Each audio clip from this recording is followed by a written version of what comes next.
3 minutes, 30 seconds remaining.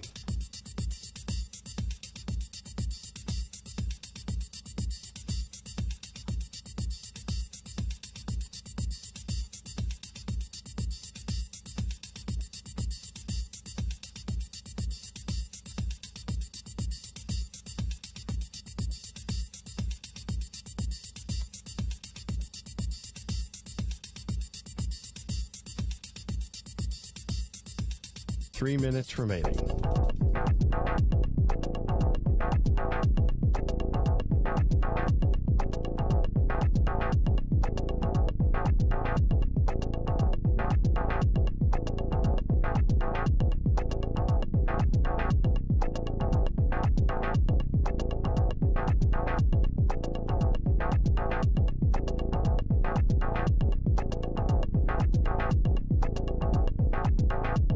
Two minutes, 30 seconds remaining.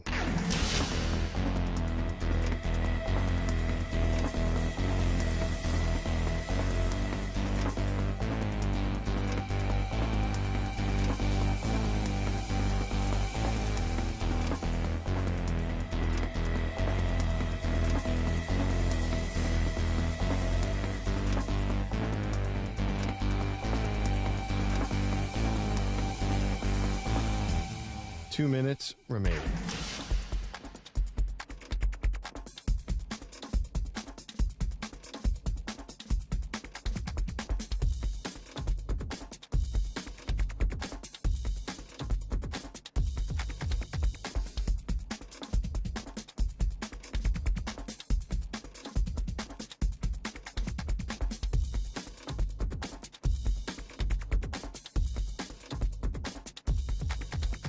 One minute, 30 seconds remaining.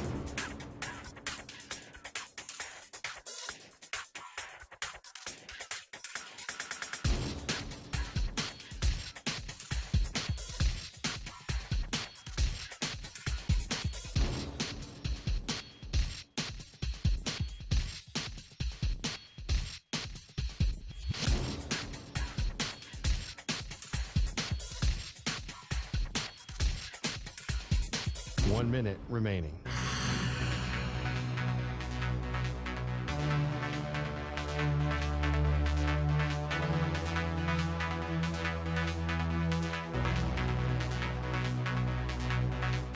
Forty-five seconds remaining.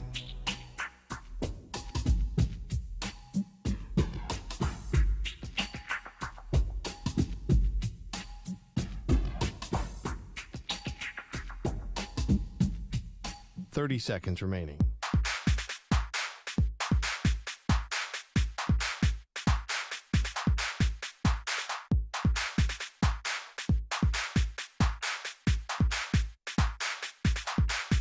Fifteen seconds.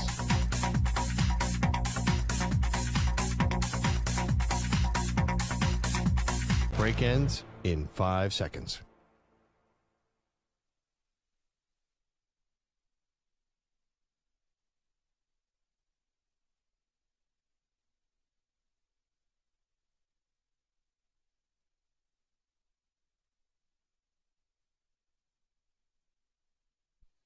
To infinity and beyond. He's live. He's nationwide. This is the Zach Gelb Show.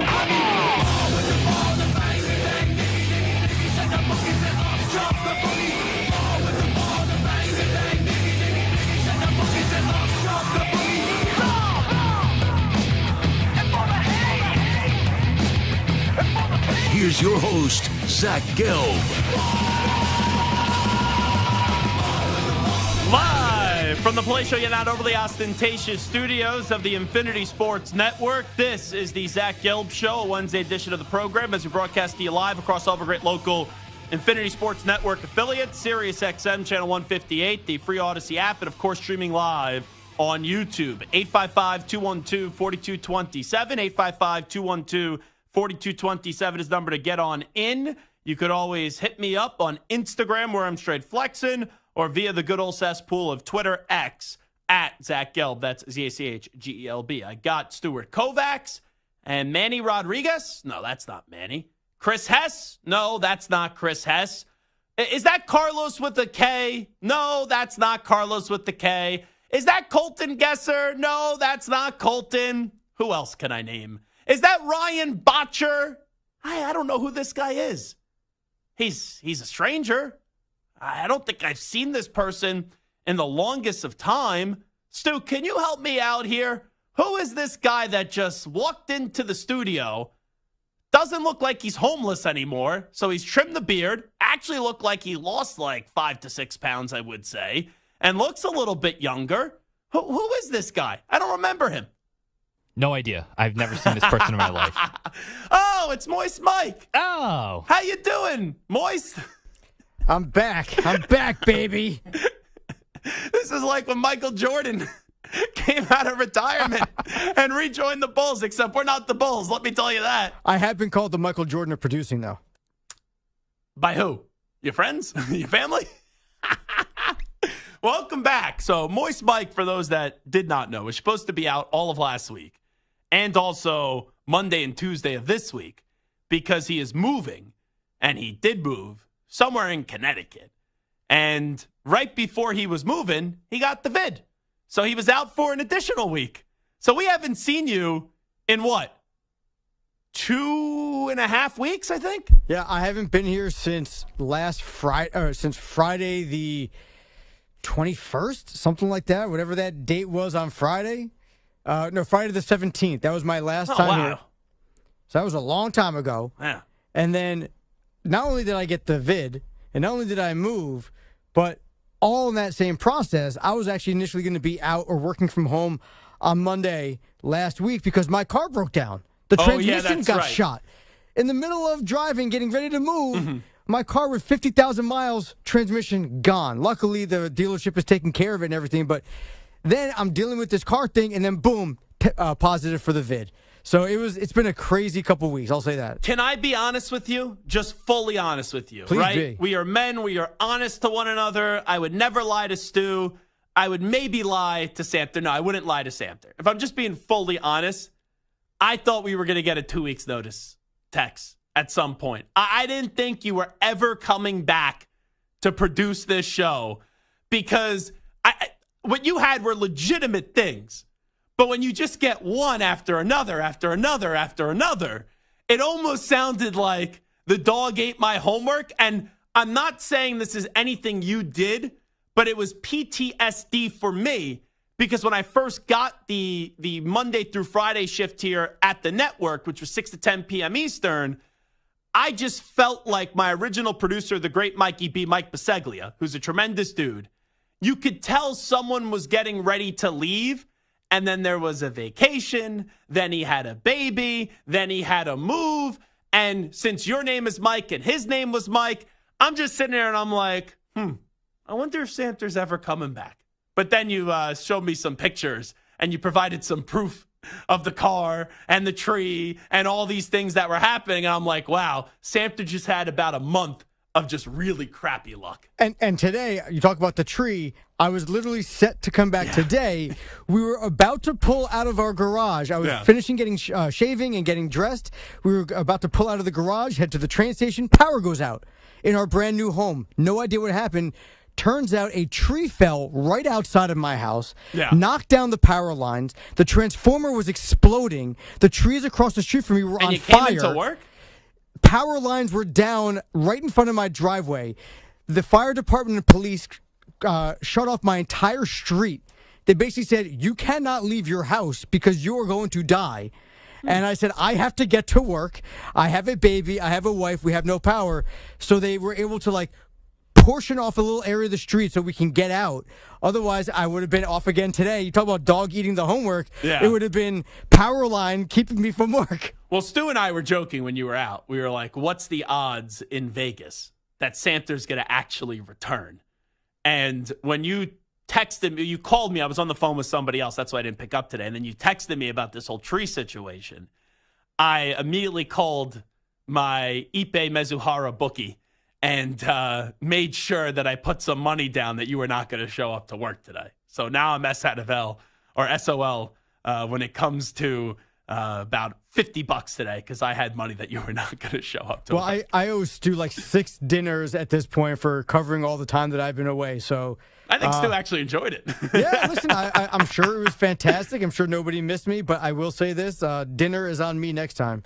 Yeah, well, I'm not going to hold my breath waiting for that. But I hope that the move, in all sincerity, I hope your move went very well. And let's start the show and get back to the sports talk. So last night, we'll start off with the hoops. You're on your home court. You have a chance to go to the NBA Finals.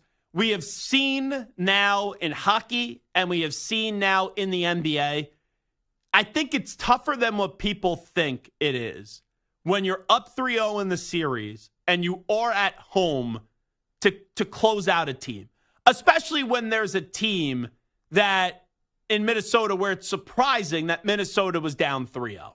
You know, I think most of us, once Minnesota took care of business in a series that you just could not figure out the momentum up against the Denver Nuggets, I believe most of us thought Minnesota was going to beat the Mavs in a close series. They were going to go to the NBA Finals, and it was going to be Boston up against Minnesota. And then you just see the way that it plays out with the big Luka shot, and then you know the next thing, they're up 2-0, then 2-0 turns into 3-0. And it's one of those scenarios where Minnesota gets one, and you wonder, how should you react to this? Because a lot of times now, when there's not a lot of things to talk about, and let's just call a spade, there's not a lot to talk about right now in the sports world. People treat basketball at times like it's the NFL, where you live and die with every game. But Minnesota getting one game last night, all right, I like it. It's nice to see. But I'm not going to sit here in front of a microphone today and go, now Minnesota's alive and Minnesota is going to go on to win this series. Can they make it more difficult for Dallas? Can they put Dallas in a situation where maybe at one point they think that this is going to go from, hey, we're easily winning this series to now it's going to be tougher? Yeah, absolutely. But after one lousy win, where it was still a close game, it still came down to the wire. Even when Minnesota was pulling away, they were begging Dallas to get back in the game. And you wonder what would have happened if Luka Doncic, after he made that acrobatic three, and then if he missed the free throw, it was and one. If he would have made the free throw, that would have cut it down to a 2-point game. You just would have wondered what would have happened. And maybe Dallas was about to snatch victory from the jaws of defeat, or at least bare minimum send the game to overtime. So you could play that game all day. But Minnesota won. Credit Minnesota for getting on the board. But I'm not going to sit here and tell you something's great or tell you something's going to be great when I just don't believe it. And I think there's a lot of people now in sports media, because they have a microphone in front of them, and they just will go, oh, here we go. We got a series. Oh, gee golly. Oh, baby, this is going to be unbelievable. Like, that's not me. It's not. Like, if I felt that way, and I genuinely felt that way, I'd be doing that on the air today. But I'm not just going to create this phony excitement and this fake excitement when I don't believe it. Like, you asked me, Zach, how do you think the rest of this series is going to play out? I do believe Minnesota is going to win one more game. Minnesota is a talented team. Minnesota, pound for pound, when you just look at the rosters, even though Luka and Kyrie is an awesome 1-2 punch, like, I do think, and I thought this going in, that Minnesota was the better team. So it's not inconceivable for Minnesota to go win another game and win a game on their home court. Because they lost the first 2 games on their home court. Are they really going to lose 3 in a series? It's possible. I don't think it's likely. So what I'm getting at here is I do believe Dallas is still going to win this series. And I believe Dallas is going to win this series in 6 games. And that's just the way that I genuinely feel that this series is going to go. And I'll even take you back to, it was Oklahoma City in the second round. Because that kind of gives you signs of what's going to happen. Like, Dallas was up 2-1 in that series, and they had a great opportunity at home to take a 3-1 lead, and OKC stole that game at the end, and they won the game by 4 points. And Dallas ends up going on the road in Game 5. They win Game 5. And then in Game 6, they got back home. And when they got back home, I remember a lot of people were saying, oh, well, I'm going to probably go with OKC because this has just been the series. Just when you think one team's going to pull away, the other team gets the job done. But I was very confident that Dallas was going to win that series on Saturday, May 18th in 6 games because they were going to rectify what they failed to do the last time that they were home, which was in Game 4. And I believe it's not the same damn script because, hey, I'm not a dummy. Sometimes I'm a dummy with math. But in this case, I'm not a dummy. I get it. One series was 2-1. The other one was 3-0. But I really do believe this series is going to go from 3-0 to 3-1, which we know that's the case. Minnesota in their building will have a pulse. They'll have life. They'll win the game in Game 5. And then from there, in Game 6, Dallas will get back home, and they will find the way to close this back on their home court, which they were not able to do the other night. And I think it simply just comes down to this in this series. When you look at why Dallas did not win the game last night, Dallas right now has the most lethal 1-2 punch in the sport. Luka and Kyrie as a duo are better than Jason Tatum and Jaylen Brown. Luka and Kyrie as a duo are better than Anthony Edwards and Karl Anthony Towns. Last night, after getting so much praise, Luka showed up when he needed to, but Kyrie Irving only had 16 points. And I know in the NBA, no team has ever blown a 3-0 lead and failed to advance. Like last year, we saw the Celtics and the Heat. The Heat were up 3-0. It got to a Game 7. The Heat won in 7 to advance to the NBA Finals. We have seen in Major League Baseball a team be up 3-0 and not get the job done. We've seen it before numerous times in the NHL. But in the NBA, I just think it's never happened before. And I got to think when you're up 3-0 and now it's 3-1, that the talent and of the duo of Luka and Kyrie is going to be on the same page, and there's going to be synergy where they connect for one more game in this series. And you hope you don't have to wait all the way to Game 7 for that to happen. But even if they play an okay game in Game 5, I got to think on their home court, after failing to do so one time, that if you give them a second opportunity to close it out in Game 6, that they'll get the job done. So just because it's 3-1, and a lot of us thought Minnesota was going to win this series going in, and now Minnesota gets on the board, it does not reignite confidence in me that Minnesota is going to do the unthinkable and do the impossible and do what we've never seen before and go on to win this series when they're down 3-0 in the NBA. I think at max, they have one more win in them. And I'm not saying Dallas can't win game 5, but with Minnesota losing the first 2 on their home court, I got to think they're going to find a way to get a Game 5 victory. And then you go back to your home court, Dallas will be rocking, and you'll close it out, which you failed to do last night. So I'm not going to sit here today and tell you, oh, hold off on the Kyrie reservation in Boston. Hold off on Dallas going up against the Celtics. It gets delayed a little bit in terms of when we're going to see it, but we will still see Celtics and Mavericks in the NBA Finals. And if we don't, this Minnesota story turns into one of the great stories that we've ever seen. Because think about it.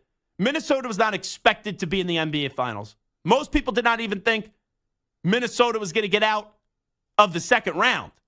And if they, in a year where it's been the breakout year in terms of national respect for Anthony Edwards, if they find a way, after already sweeping Phoenix, then taking care of Denver in 7 and taking it to Denver on Denver's home court in the second half, if they somehow come on back from down 3-0 to win this series, that will be as impressive of a run up into, to just get to an NBA final that you've ever seen. Like, that's how unreal and that's how unheard of it would be. And it would just only add to the stardom of an Anthony Edwards. But I'm not going to tell you I think something's going to happen when I don't. Dallas is still going to win this series, and I'll say they'll win this series in 6 games. It is the Zach Gelb Show on the Infinity Sports Network. Does last night change how you view the series between Dallas and Minnesota. How much longer do you think this series is going to go? 855-212-4227, 855-212-4227. I'm happy but mad today. I'll tell you why on the other side. It is the Zach Gelb Show. You're in a 5-minute break.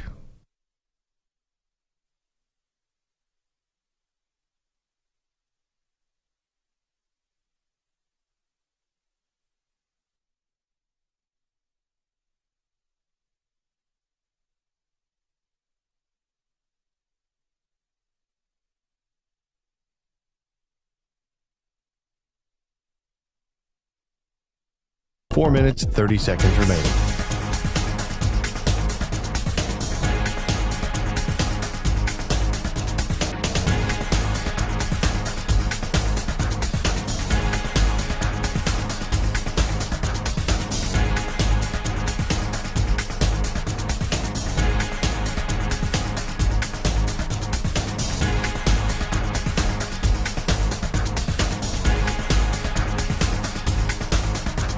Four minutes remaining.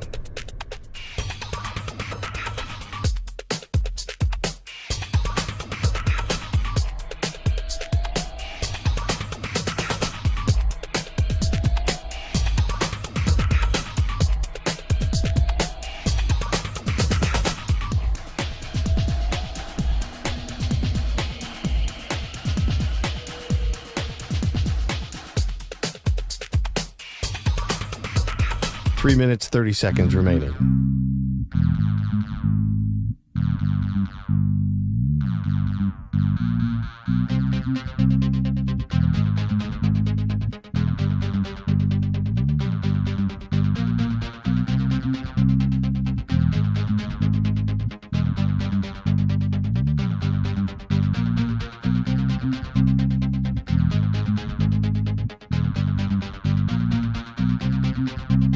Three minutes remaining.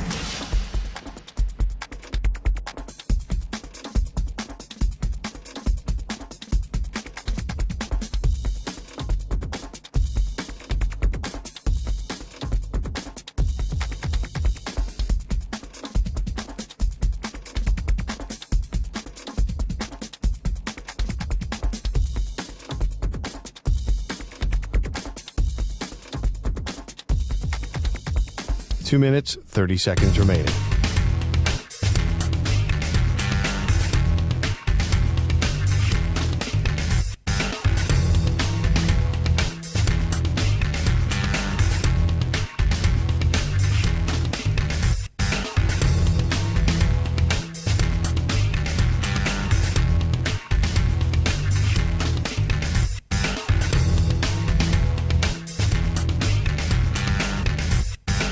Two minutes remaining.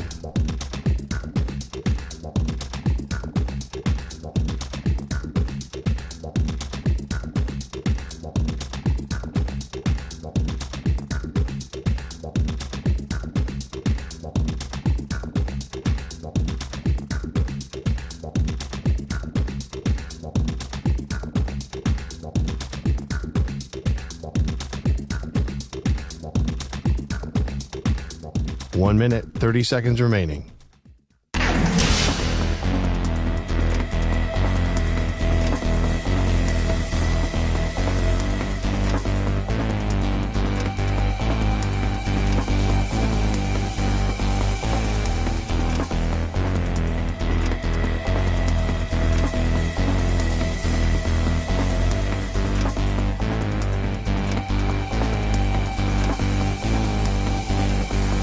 One minute remaining.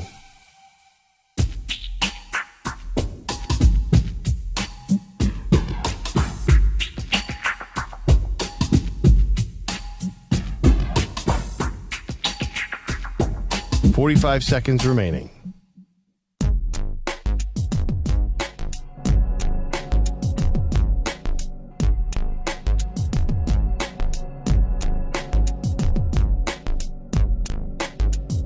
.30 seconds remaining.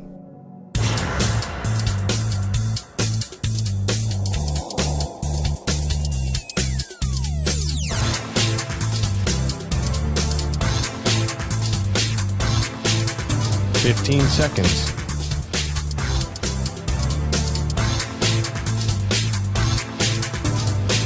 Break ends in 5 seconds.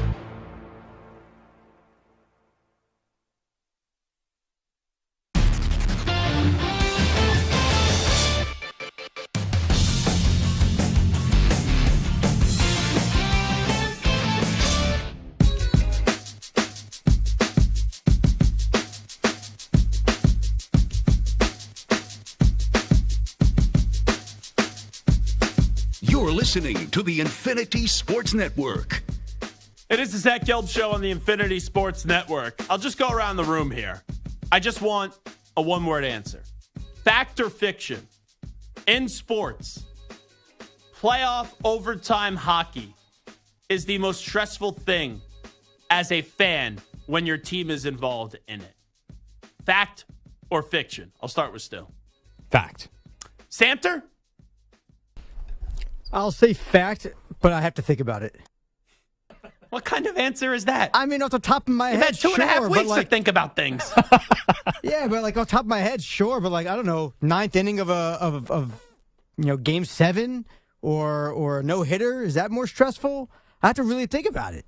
Game 7, I mean, like OT is definitely stressful, but like, I mean, there might be You know other why things. it's I have to hockey? really think about it. It's hockey because it's next goal wins. In like baseball, you get 3 outs. So if one guy doesn't do his job, you still have 2 other opportunities, and let's say it's a 1-run game. In Sure, but football, yeah. if you go down, well, there's now different rules when you get to the playoffs, but in other years, if you went down the field first and you got a touchdown, you win the game, but, your defense can make a stop. In hockey, you can never see the goal coming. It's usually a garbage goal, and you could be there for 10 seconds, or you could be there for 3 or 4 overtimes, and there's always something chaotic where there's a big save, or it looks like you're about to lose, and you win. I said this. I was talking to a buddy last night as the Rangers lose to the Panthers in overtime, and he calls me. He goes, "Man, that sucked last night." And I go, "Yeah, it sucked. But if they're going to lose, at least they didn't drag us along for 3-4 overtimes, and that just ended rather quickly with the early penalty that did happen." But I'm telling you, there is nothing more stressful in the 4 major sports. Like, don't call me up about NASCAR or soccer or something like that. Penalty kicks are pretty crazy. When was it? Was it World Cup. Final. World Cup, right? Yeah. Was that the headbutt all those years ago? No, that was a Dane. That was. But didn't that go to penalty? Did that go to penalty kicks? Yeah, I think that was France, Italy that went to penalty kicks in that game. But Zidane had the headbutt. yes, red card. Yeah. So like when you have penalty kicks, that could be on par. That could be something. But in the 4 major sports, basketball, right? It's a game of runs even in 5 minutes. Baseball, that there's 3 outs. Football, your defense can actually step up even if you lose the coin toss and there's now altered rules. But hockey, you just have no clue which way the game is going to go. And the fact that there's been 3 of them in this series already, 3 overtimes, is absolute bonkers. 3 games that have gone to overtime between the Rangers and the Panthers. And I'm upset today, but I'm also happy. And I think people are going to be like, what the heck you talking about? Your team lost. Because when the Rangers lost game 1, I said they got to win game 2, and then they got to go split in Florida. The Rangers did that. So I think there's different levels of being irate. And also, I really do believe that the way that we watch football, because football is king for everyone, for most people, for 99.9% of the people, football drives the train, football is king. And football, you live and die by every game because truly every game does matter. In baseball, every game doesn't matter in a 162-game regular season. In hockey, every game, and in basketball, clearly every game doesn't matter. But when you are a crazy fan that has a football driving force and a football background, you sometimes treat it as if every game matters. And you just can't do that with hockey, with basketball, and also baseball. You just can't. Now, in the playoffs, it's different. But remember, in football, in the playoffs, you lose one game, you're done. You could afford to lose one game in baseball.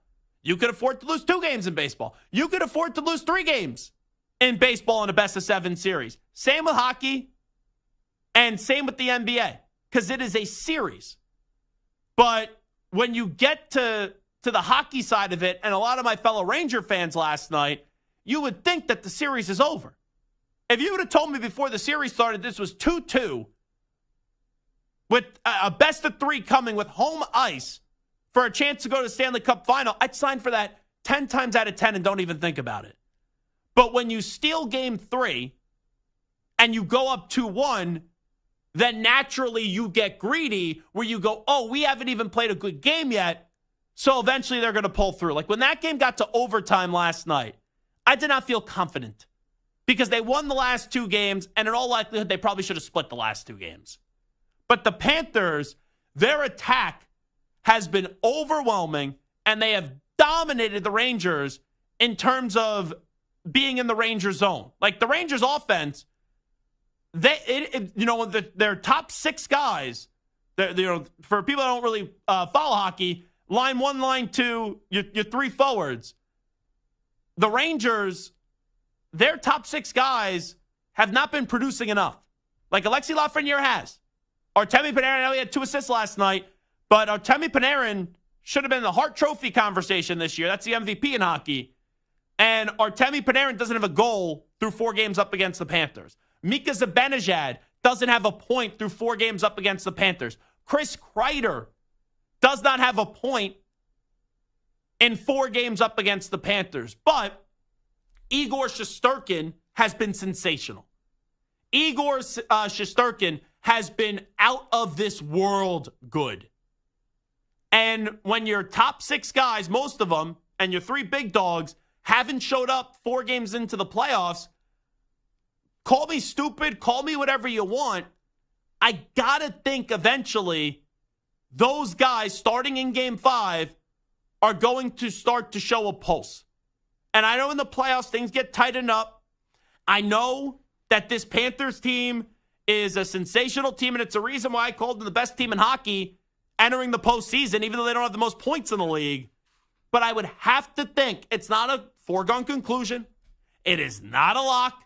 The Panthers can easily win this series. They've been the better team. But the fact that they've been the better team, and what I said with Panarin not having a goal, Mika and Kreider not having a point, now this is a best-of-3, and you have the home ice.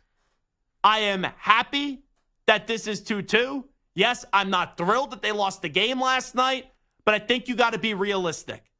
And with the Rangers playing the way that they've had so far, and this being 2-2, Scott Zolak once said it, planet players make planet plays. Now it's up to the Rangers' planet players to make planet plays. And if they do that with Mika and Kreider and Panarin, then the Rangers will be in the Stanley Cup final. If they don't, and those guys continue to have no goals, then the Panthers will have their chance for redemption, where a year ago they had that great 3-1 comeback against the Bruins, and then they elevated that into a Stanley Cup final appearance where they ended up losing to Vegas. That's what needs to happen. When I watched that game last night, Mika hit a post or crossbar. Kreider had an opportunity. Panarin, he had 2 assists, so give him credit for that. But those guys got to score goals. And I know that you don't need a PhD in hockey to figure that out, but you need your big dogs to score goals. Lafreniere has kept them in the series. Igor has kept them in the series. It's 2-2. Now in a best-of-3, those 3 players, and Kreider's number's already going in the rafters at MSG. But guys like Kreider, Mika, and Panarin, if they want to bring a cup back to New York for the first time since 1994, well, they got to simply show up 2 out of 3 times in what is a series that is likely going to 7. But these Stanley Cup playoffs have been really fun. Rangers and Panthers, 2-2. It feels like that one's going 7. We'll see what happens with Oilers and Stars. The Stars, what a tremendous victory in Game 3, especially with the start the Oilers got off to. Then in the second period, the Stars get the 3 goals. You had Henrique of the Oilers get that goal late to tie it up. And then in the third period, the Stars get 2 goals, one of them being an empty netter for Dallas to put them up 2-1. And we'll see at home tonight, you would think the Oilers win this game. But, man, the Stars have been sensational. I think they're either they're 6-1 this year on the road in the postseason, the Dallas Stars. So can they walk into Edmonton tonight and get a victory? Absolutely. But you would anticipate, and it should happen, doesn't mean it will, because Dallas has been so good on the road. But you would think Edmonton is going to find the way to get this series all tied up at 2 apiece, and that would be great. Because in the NBA, right, you have the Celtics, who swept the Pacers.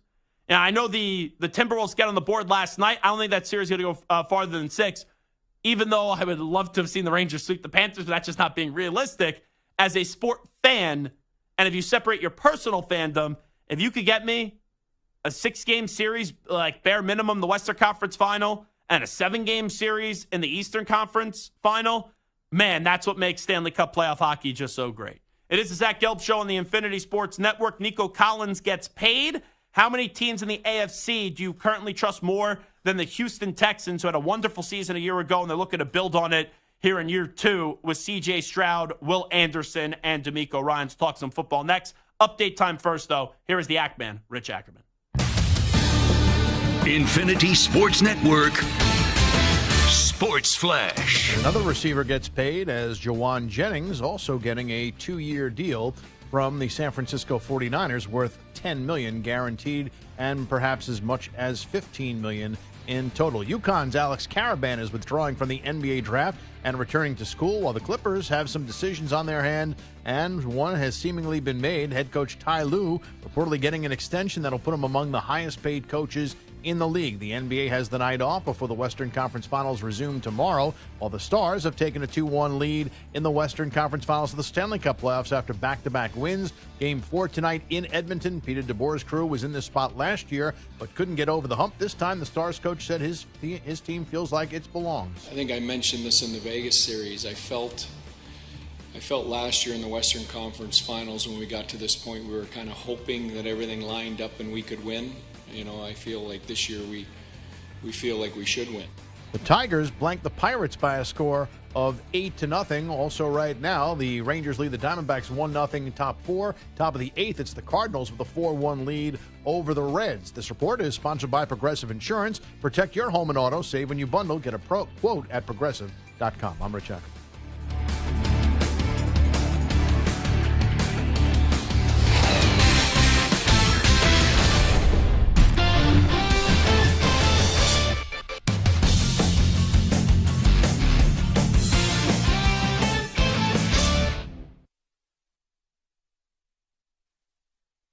You're in a 5-minute break.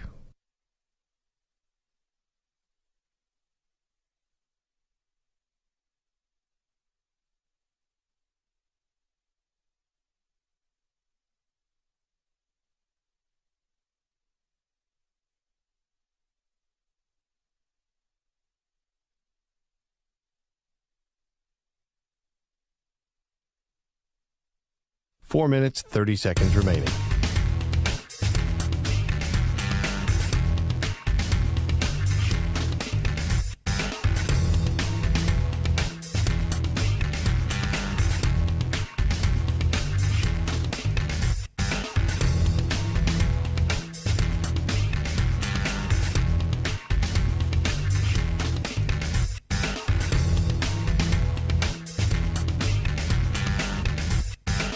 Four minutes remaining.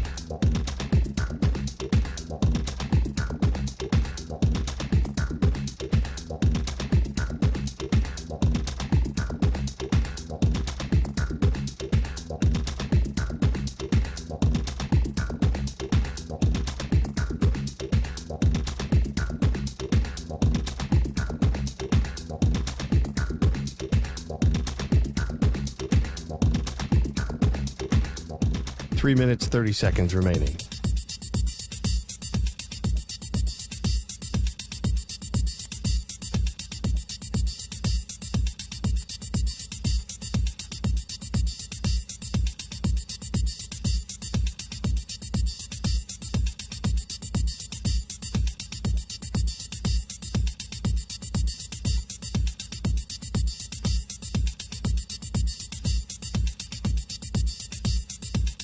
3 minutes remaining.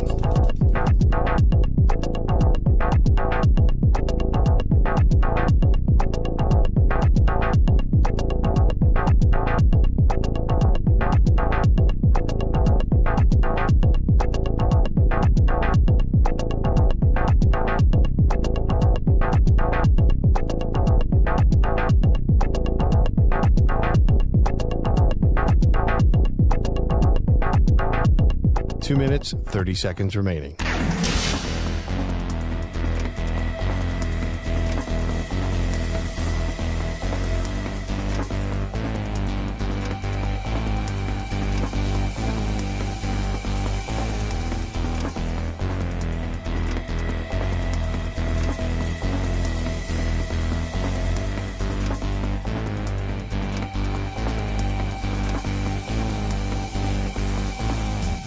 Two minutes remaining.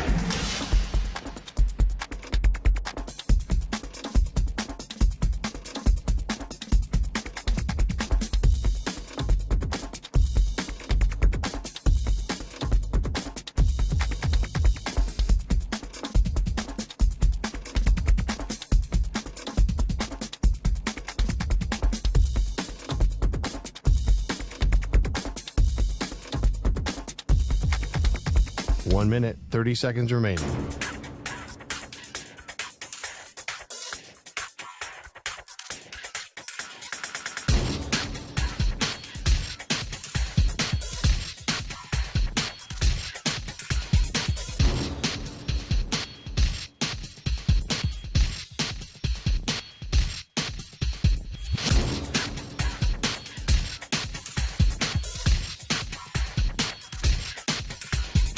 One minute remaining.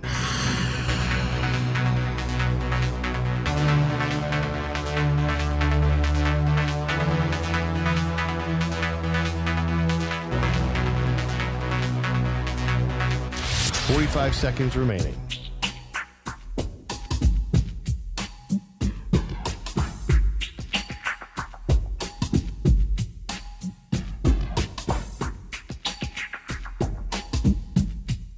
Thirty seconds remaining.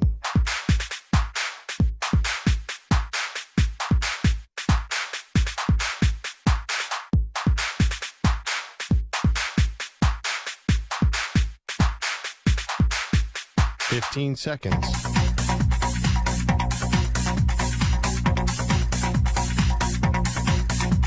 Break ends in 5 seconds.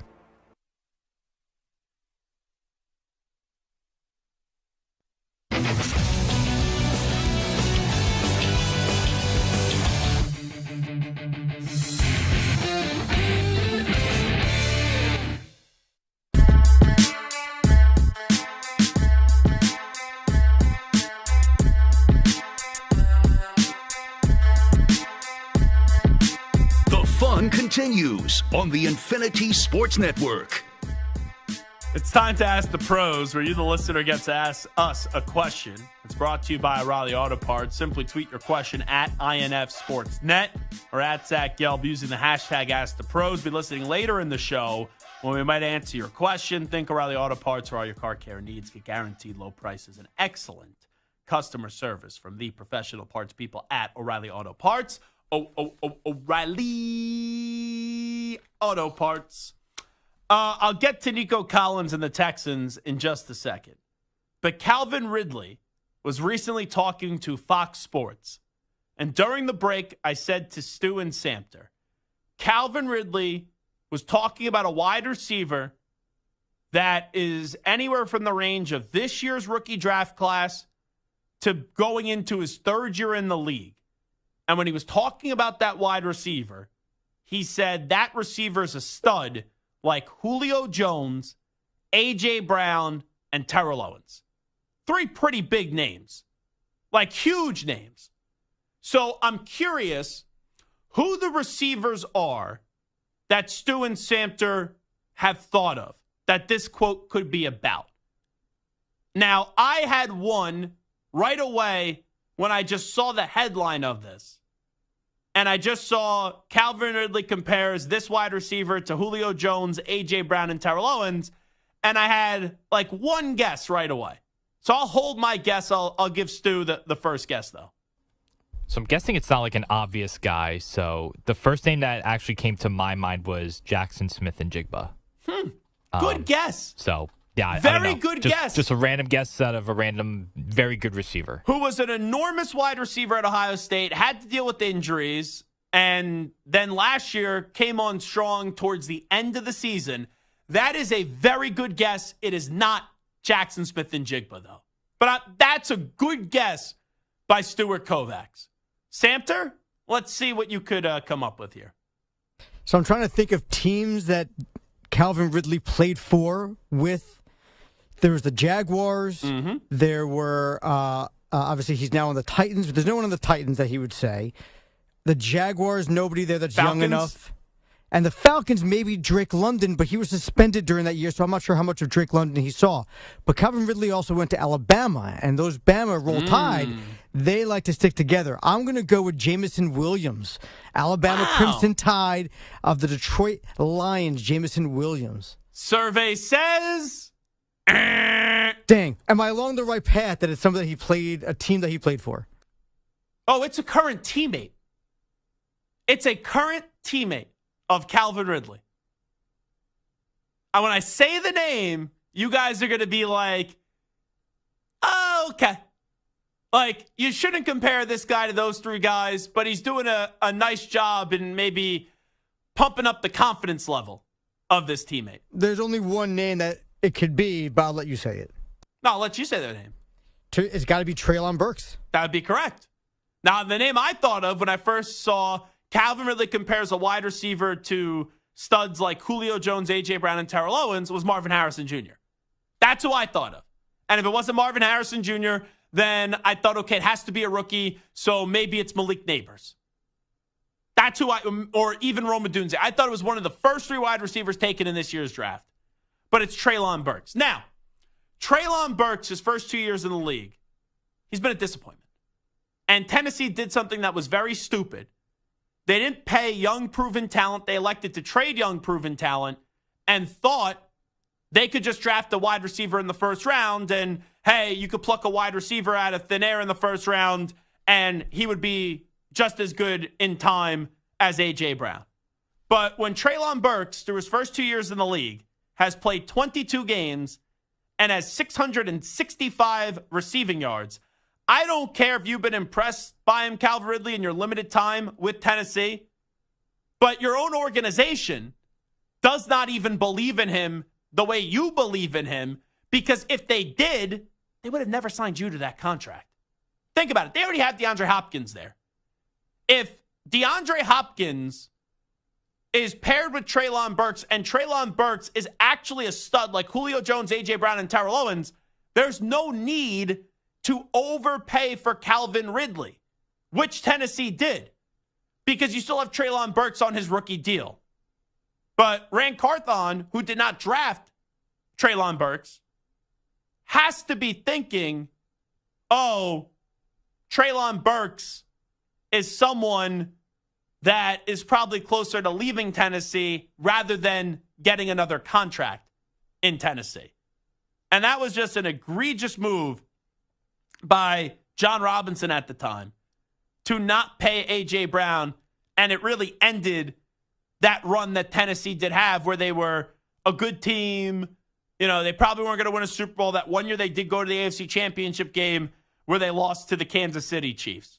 But 18th overall pick to be sitting there 2 years in with 49 receptions and 665 yards and one lousy touchdown, that's a tough sell to be saying that Calvin Ridley believes that Treylon Burks is a stud like Julio Jones, A.J. Brown, and Terrell Owens. And he's a number 3 wide receiver on that team. A.J. Brown is not a number 3 wide receiver. Julio Jones, when Julio was Julio with the Falcons, was never a number 3 wide receiver. Terrell Owens is not a number 3 wide receiver, right? Terrell Owens is one of the greatest wide receivers of all time. A.J. Brown is one of the best wide receivers in football right now. Julio Jones, for a stretch, had a 4 or 5 year run of pure dominance. Can Treylon Burks get an 1,000-yard season first before we start talking about him where Julio Jones, or excuse me, where Calvin Ridley says, this dude's a freak, like serious, bro, he's going to be a stud, receiver Calvin Ridley said on Wednesday via Ben Arthur of Fox Sports, there's no worries with him. I mean, what I see, he's like Julio, AJ, he's like T.O. So that's a ridiculous statement to make. And there is something about someone's talent. Like, a lot of people have talent, and they don't amount to anything in the NFL. And I just fear that Treylon Burks is going to be one of those guys. But think about it this way. Football is going to be the easiest it's ever been for Treylon Burks this season. Because when teams game plan for Tennessee, they're thinking about Calvin Ridley and DeAndre Hopkins first. Treylon Burks is now the number 3 wide receiver. He's going to get a lot of good looks. He's going to get a lot of good matchups. And if he is anything worthy of a first-round pick, and if you want to say he's a stud like Julio and AJ and T.O., well, a number 3 wide receiver should be able to take advantage of those opportunities if you do believe he not only has number 1 wide receiver potential, but Hall of Fame potential. So I did laugh a little bit when I read this Calvin Ridley quote today. Now, I get what he's doing, trying to restore confidence in a youngster. It's being a good teammate, and I appreciate Calvin Ridley doing that. But to say he's a stud like Julio, A.J. Brown, and Terrell Owens, can we at least have him get a 1,000-yard wide receiving season first? So Nico Collins staying in the AFC South. Nico Collins got paid yesterday, a 3-year contract extension worth $72 million. So congratulations to him. AFC teams that I trust more than the Texans this year. I think there's only 3. Kansas City, that's the obvious one. As long as Joe Burrow is healthy, it's a big if. But when he's healthy, and I'm not buying that Jamar Chase won't be there. I think T. Higgins, they'll be able to play nice for one more year. You know, maybe there's a chance they trade him from now until the start of the season, but I still think that's unlikely. So I would give the benefit of the doubt to the Bengals. And I also going to give the benefit of the doubt to the Buffalo Bills. I think a lot of people are sleeping on Buffalo. Now, you have a right to sleep on Buffalo. I understand why you're sleeping on Buffalo. You should sleep on Buffalo.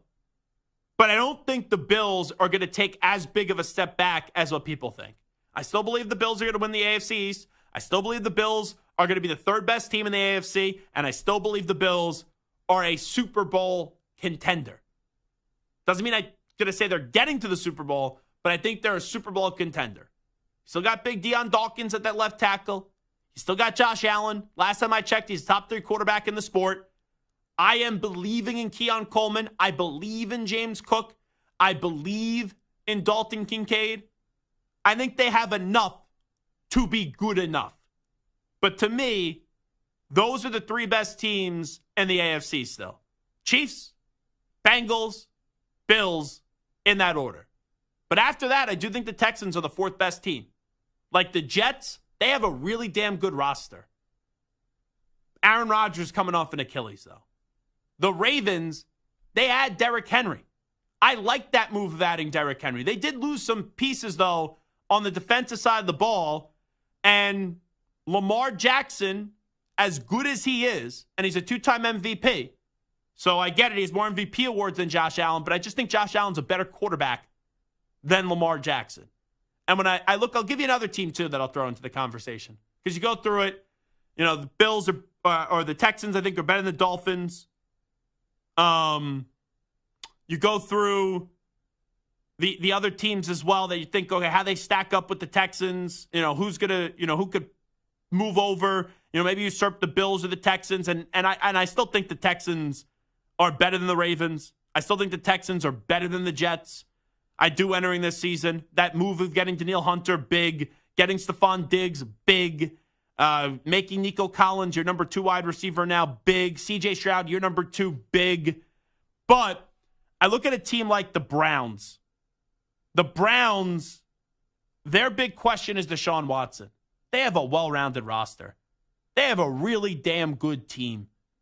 But the problem with the Browns is I just don't believe in Deshaun Watson anymore. And it's like what CJ Stroud did last year is better than what we've seen out of Deshaun Watson by far in the last 3 years. The last time Deshaun Watson was a very good quarterback was in 2020. And I'm just not going to think all of a sudden that the Browns with Deshaun Watson finds a way to get back to elite level. Like C.J. Stroud last year was an elite quarterback in the NFL, considering he was a first-year quarterback. That's how great he was. But I go into the season, I look at the Texans. I think the Texans are the fourth best team in football. In the AFC, that is. Chiefs 1, Bengals 2, Bills 3. I'd put the Texans in at 4, and I put the Ravens in at 5. And I'll go the Jets 6. Those, to me, are the 6 best teams in the AFC entering this season. And I look at the Texans. Here's what I appreciate what the Texans did. And I think the Texans, they could be a dark horse pick to go to the Super Bowl. I think logically right now going into the season, the highest you could potentially argue them is 2 in just the AFC. Chiefs, you can't give me a sane argument after they just won back-to-back Super Bowls, after losing Tyreek Hill, why any team in the AFC should feel confident going up against Kansas City. But if you want to tell me C.J. Stroud with Danielle Hunter, Stephon Diggs, Will Anderson, and Nico Collins with DeMeco Ryans as the head coach is better than the Bills, I could give you that. I don't think they are. If you want to tell me they're better than the Bengals, I could give you that if you just don't trust Burrow to stay healthy, but I'm not going to go that far. But I'm not going to sit here and say the Jets and the Browns, who are building off of hope with good rosters, are better than the Texans going into this season. The Ravens is the closest one. It is, and I get it.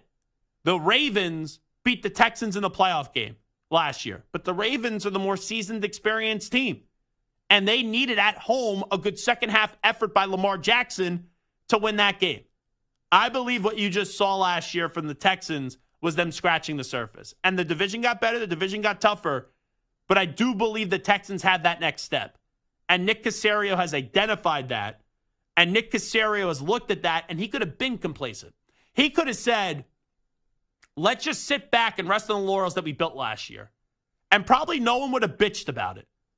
But the fact now that you add Danielle Hunter, which is a criminally underrated signing this offseason, and then you went and you made the big aggressive move for Steph Diggs. And Steph Diggs, sure, he is declining a little bit.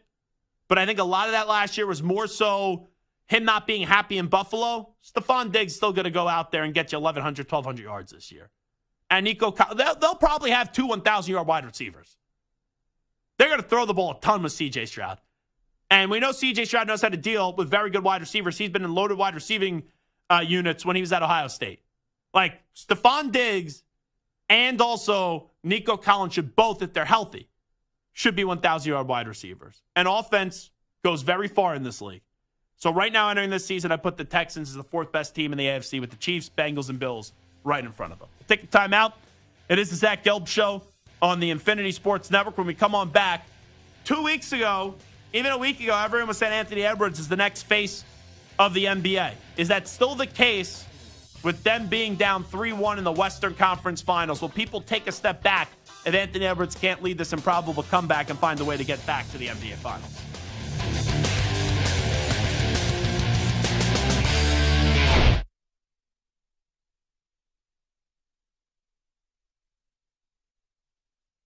You're in a 5-minute break.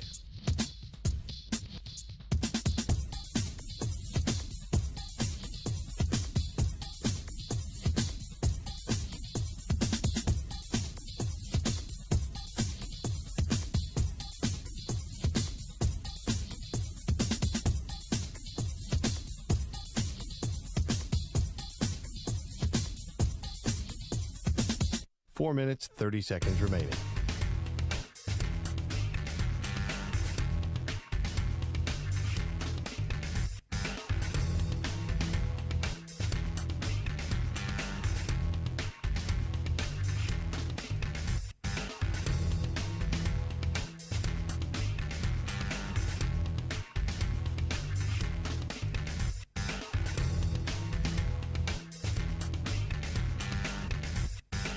Four minutes remaining.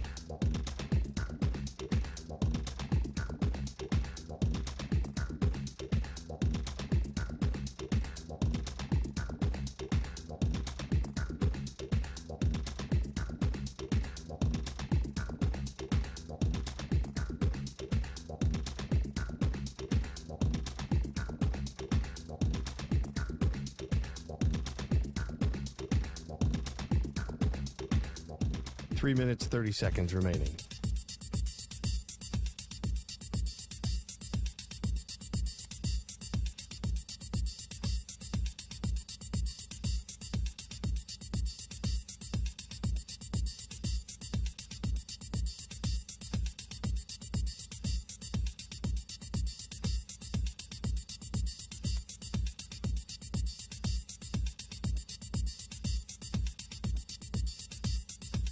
Three minutes remaining.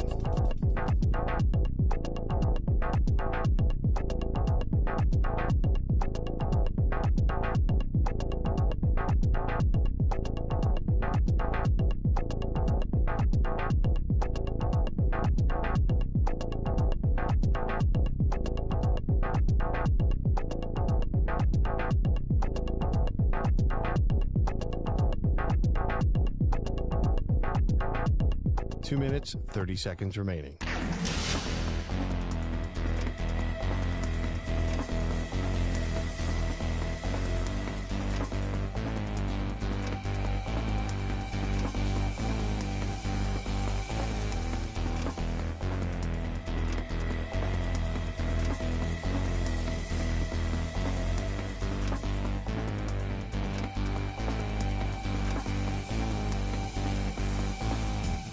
Two minutes remaining.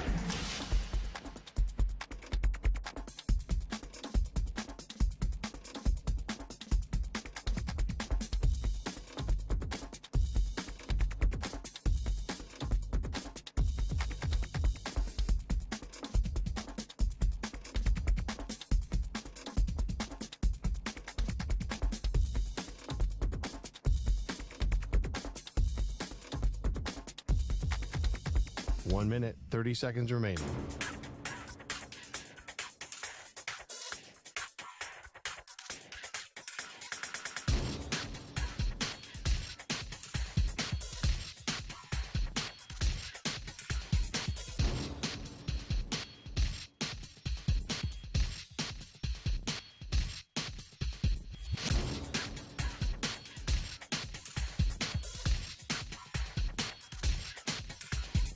One minute remaining.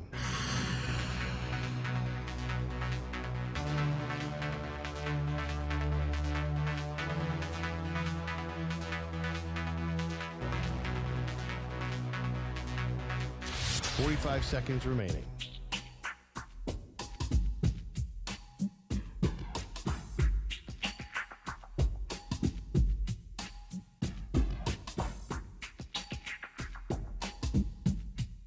Thirty seconds remaining.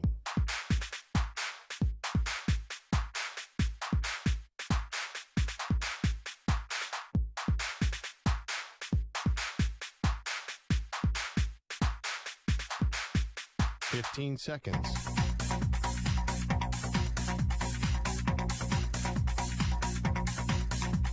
Break ends in 5 seconds.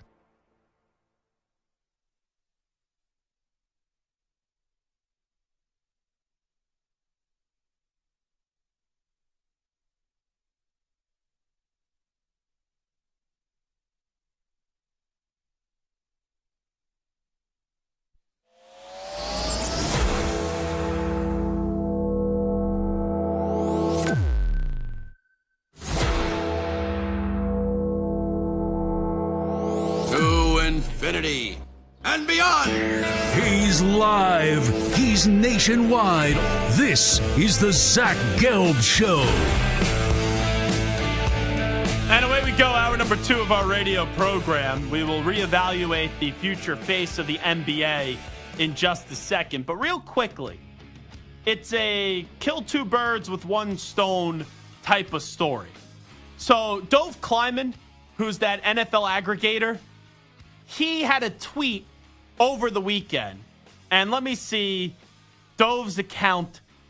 It's just 290,000 followers. And all Dove does, and right, we've been featured on this account before, is when shows or reporters or people do interviews or they have NFL news, he aggregates those quotes and he posts them. And he recycles the information. Now, like, some people get all like bent out of shape, like, oh, he steals my information. And if that's the case, okay, that stinks. But I usually look at accounts like that as a positive. You know, I think of the show that we do Monday through Friday, we have created a lot of news ever since I got here at CBS Sports Radio, now the Infinity Sports Network, where we have people come on, they say things, or I get told things, I put it out there. And I think as long as my name and the network's name is getting credited, I'm fine if other people take the video or share the information. Like, yes, in a selfish world, we'd rather have the views going to my personal account or the network's account, right? But if you're just getting the name of the network and my name out there with stuff that we do, I don't view that as a negative like some other people do. Now, if I was like an Ian Rappaport, maybe you won't like it as much because you want all the traction going to your account. But Dove Kleiman has been a very controversial, mysterious person.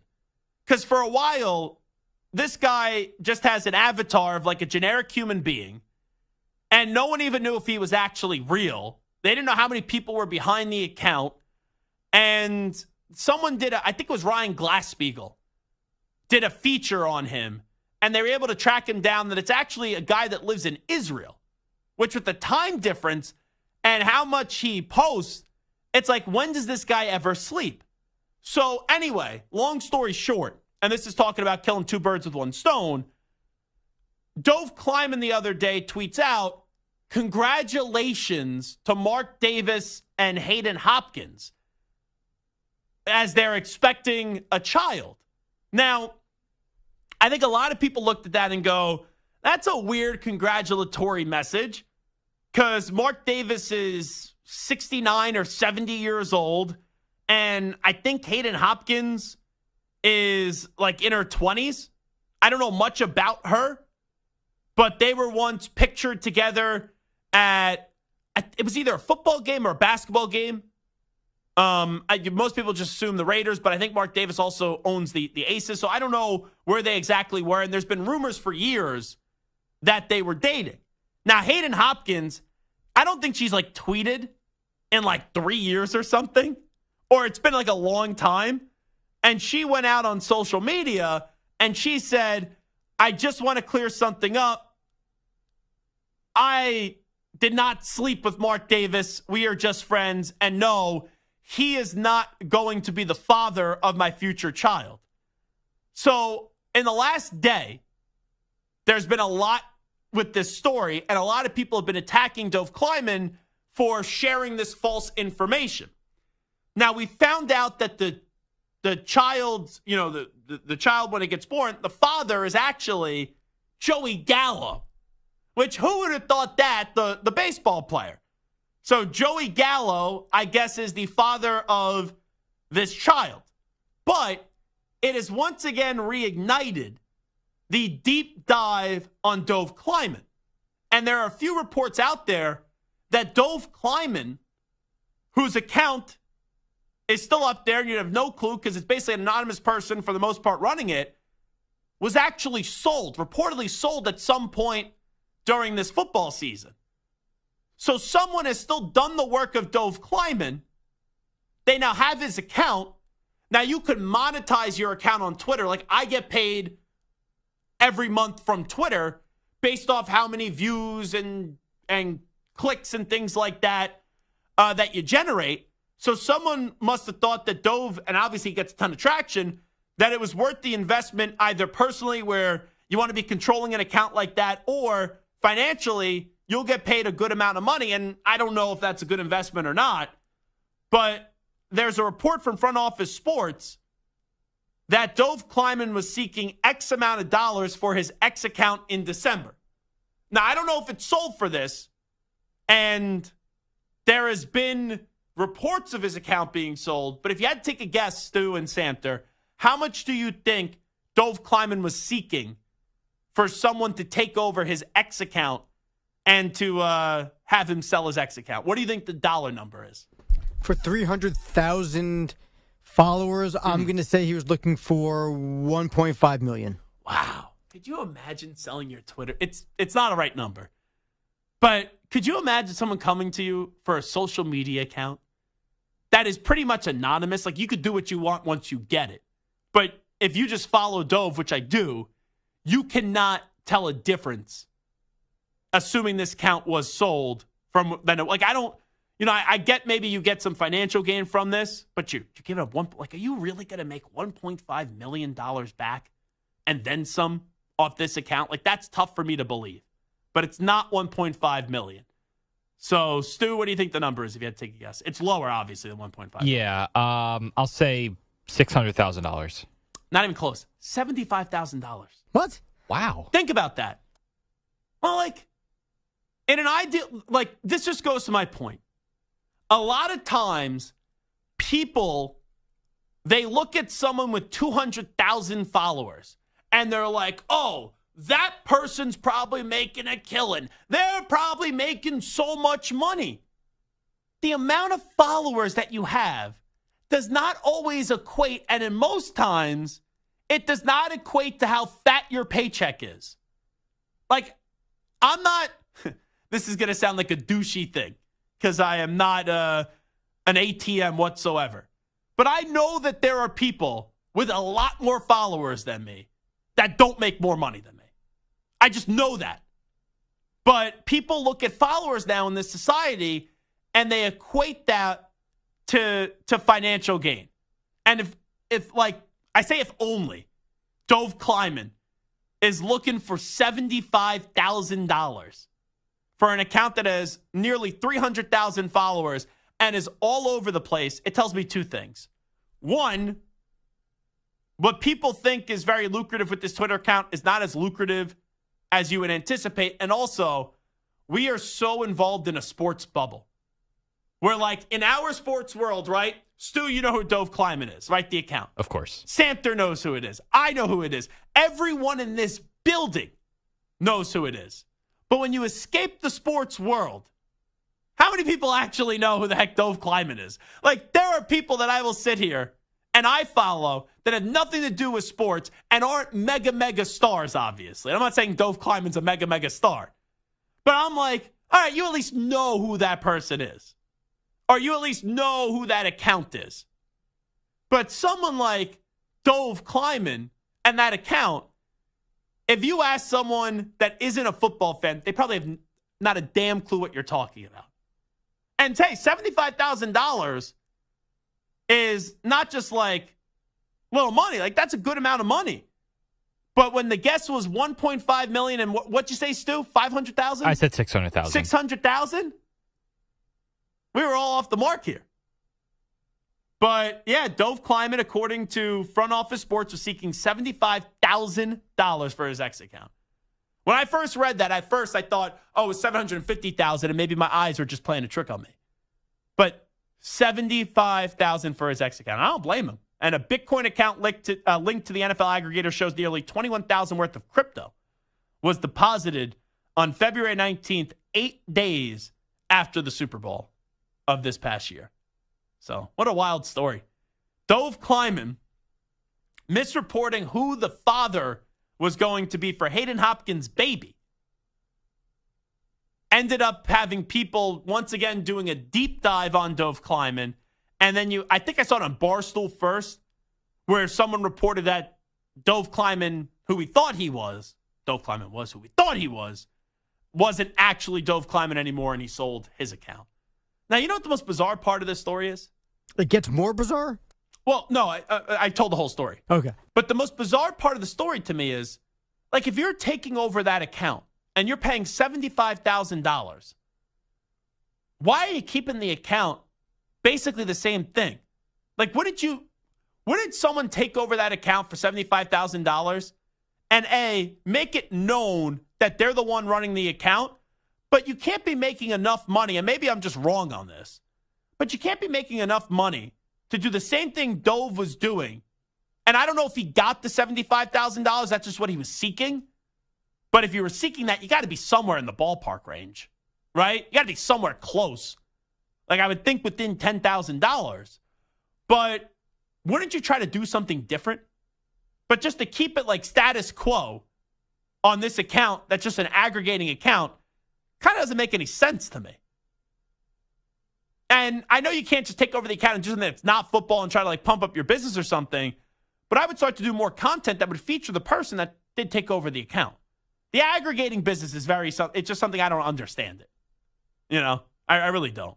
So some of the things that I had read is that whoever is taking over the account is going to try to start selling ads on there. That's where you can make a lot of money, not just the money that you get from Twitter for your views. That's true. But if you start utilizing that 300,000 followers and selling ads, then companies are going to start paying you X amount of money. And if you can continue doing what makes Dove's account popular and you can sell ads, that's why I was shocked that it's only $75,000. You could probably make $75,000 in a year selling advertisements. Yeah, that's a good point. It's kind of like someone for example, Caitlin Clark. She's making most of her money in endorsements. You get that account, you could do more advertisement work, and then that's a way that you could, I don't want to say quickly get back to $75,000, but put you in the ballpark or a quicker road to get back to the ballpark and making back that $75,000 and then some. That's a good point. But how many advertisements? I've maybe ticket giveaways or things. I don't know what it is. No, just like any company. It could be a rental car company or an insurance company, and you just do a post. Yeah. And and at the end you write #ad. Brought to you by, and most Riley people will ignore it or pass by it and look at your other 97 things, but you still get money. Let's say you get $5,000 or $200 or however many views that tweet gets or that X post gets, whatever you want to call it these days. Yeah. You get that kind of money, and you get a lot of back end based off of the views. So that's what a lot of celebrities do with their huge following. Should we all have made a deposit? Put together our resources, and the three of us should we have chipped in $75K to go get the Dove Climate account? We could have made bank. We could have influenced the election. We could have. Oh, jeez. We could have started a whole new controversy in sports. Could you imagine someone takes over that football account and just starts posting politics?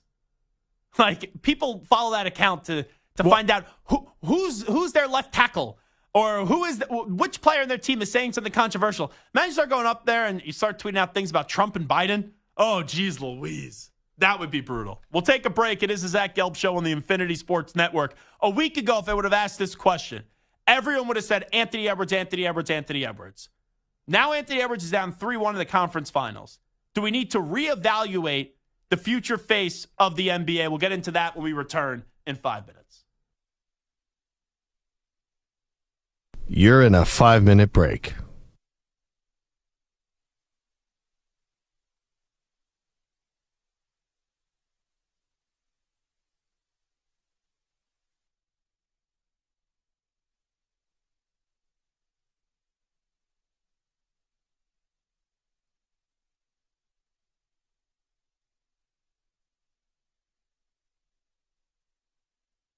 Four minutes, 30 seconds remaining.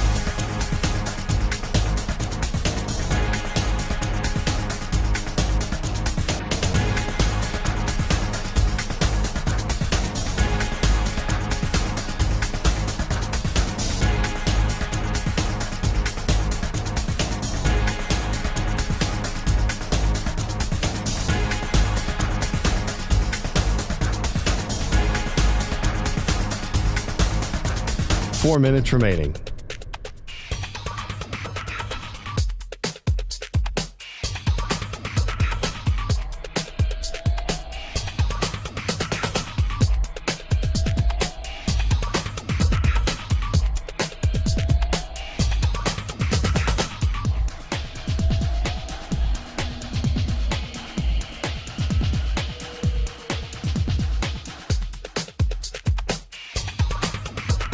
Three minutes, 30 seconds remaining.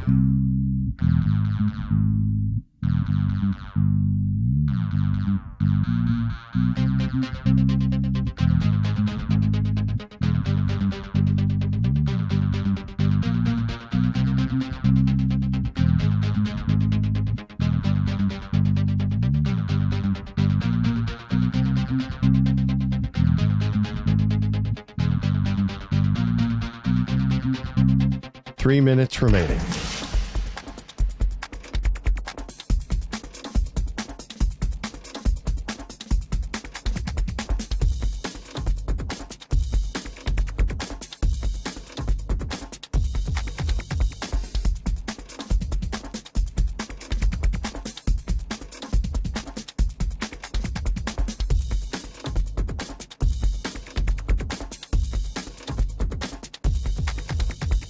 2 minutes, 30 seconds remaining.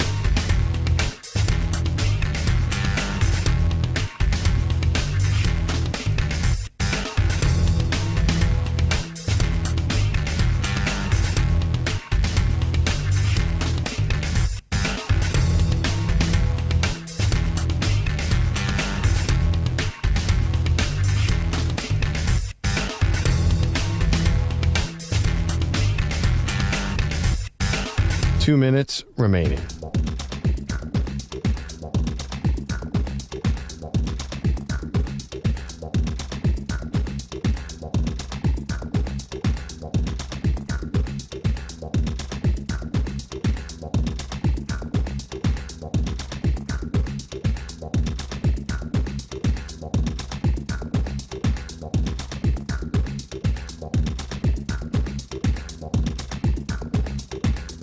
One minute, 30 seconds remaining.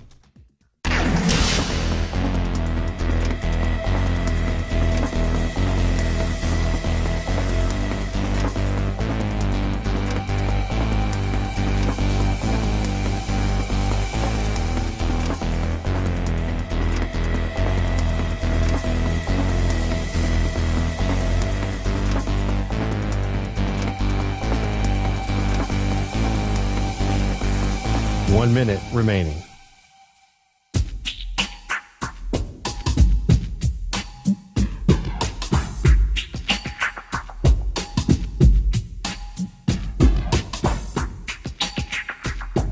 Forty-five seconds remaining.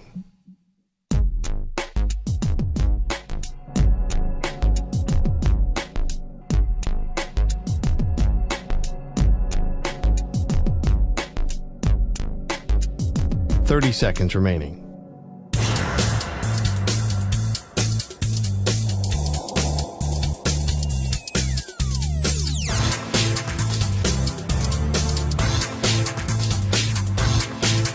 Fifteen seconds.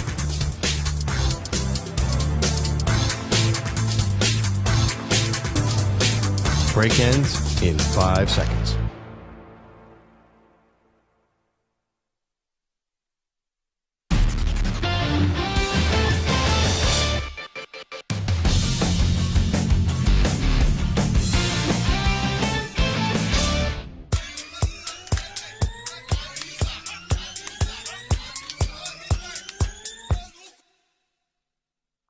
Welcome back to the Infinity Sports Network. All right, it is the Infinity Sports Network, and yes, that's right, it is the Zach Gelb Show. Last week, if we did this conversation and I argued anybody else, I would be called a lot of not so nice names. But Anthony Edwards was the guy that was about to become the future face of the NBA. And people thought once he beat Denver, he was going to take care of business up against the Mavs, and he would be in the NBA Finals in all likelihood up against the Boston Celtics. Yes, the Minnesota Timberwolves last night finally got on the board in this series, but before that, they lost 3 games. They're still down 3-1. I do believe Minnesota will recreate some excitement in this series by taking care of business in Game 5. I do not think, though, Dallas is going to lose this series. I still think Dallas is going to win this series in 6 games, even though they did drop one last night. But with Anthony Edwards, in all likelihood, not ending this season with the championship or not even getting to an NBA Finals, I wonder how the narrative will shift on him in regards to who the future face of the NBA is. Because for so many years, it was LeBron.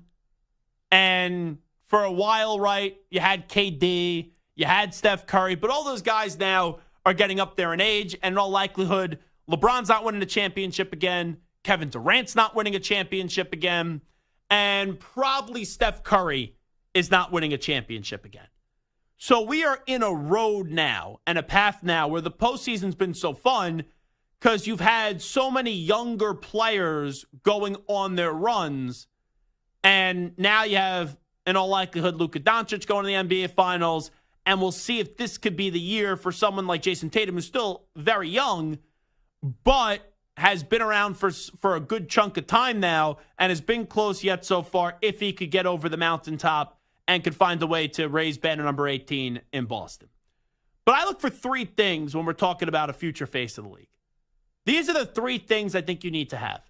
Got to be elite, number one. If you're not an elite player, then you can't be a face of the league. Then number two, you got to have a championship. And number three, and I actually think it's the most important one, you either have to have a personality or there has to be something about you that's polarizing. And, like, for example, Nikola Jokic right now, out of all the future faces of the NBA, is the most accomplished.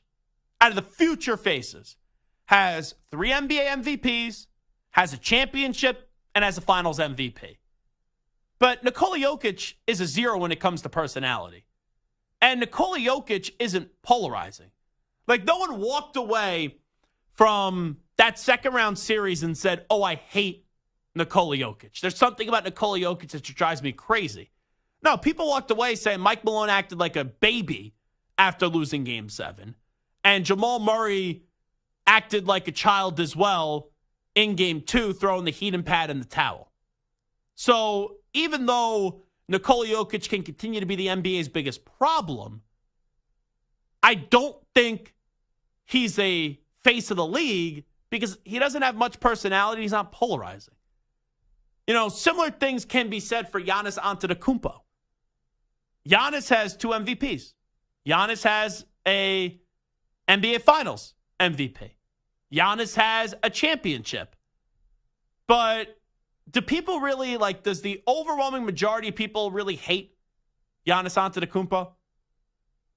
He has a little bit of a personality, but not a face of the league personality, and I don't think he's polarizing. You know, a polarizing person is someone where, like, 60% of the people love you and 40% hate you, and you could flip-flop that number. I would say 80-85% of the people love Giannis Antetokounmpo. I would say 80-85% of the people love, if not more than that, Nikola Jokic. So I take those two guys out of the conversation. They're going to continue to be great players. They're going to be all-time great players. But I can't call them the future face of the league. So there's 4 guys that I have identified for future faces of the league. Now, one is super duper way premature, and I can't go there yet. But Victor Wembanyama. You know, what Victor Wembanyama did in year 1 was pretty damn impressive. But I'm not going to call him an elite player yet. It's 1 year in. He doesn't have a championship.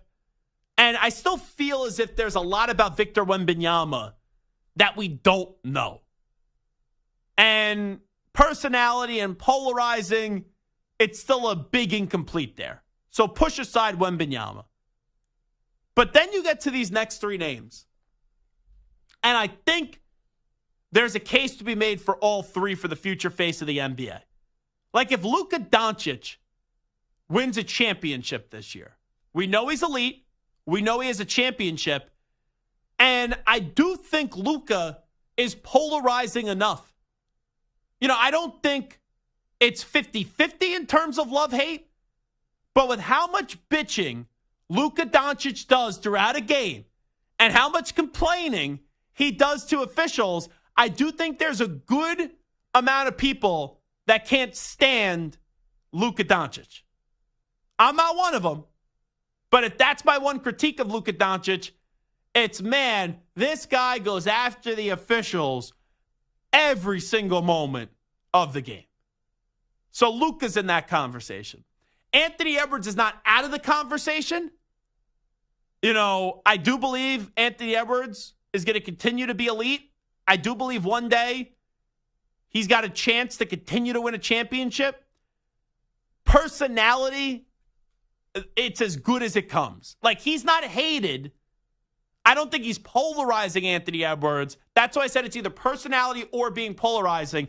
Anthony Edwards has one of the best personalities, not only in the NBA, but in all sports. And you saw the acting that he did in the Sandler movie. He is sensational on and off the court.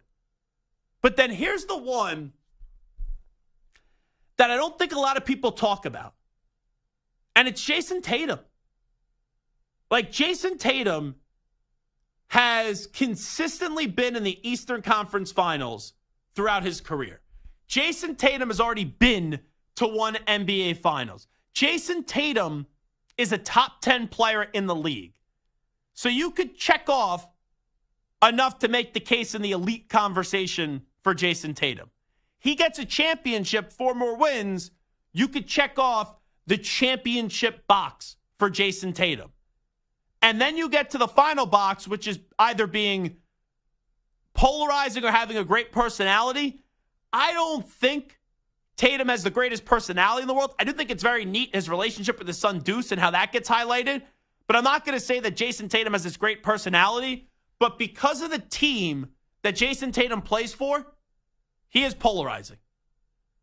Whether it's unintentional or intentional, but Tatum is polarizing because he plays for the Celtics. And we know the rich tradition and how many people hate the Boston Celtics too.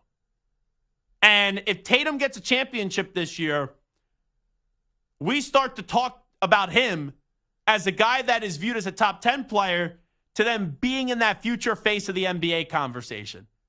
Because he's been a top 10 player now for the last few years. He's missing a championship, and because of the team he plays for in the Celtics, that's enough to give a check that Jason Tatum can be polarizing. Even though I don't think people hate him, I think a lot of people hate the team that he plays for. But when you look at this conversation, it feels like, Samter, and tell me if you think I'm right or wrong, but when we look at future faces of the NBA, I think the 3 guys you start with, and I'm going to exclude Wemby just because it's 1 year, but with what Wembanyama could do on the court and the potential, he could get there.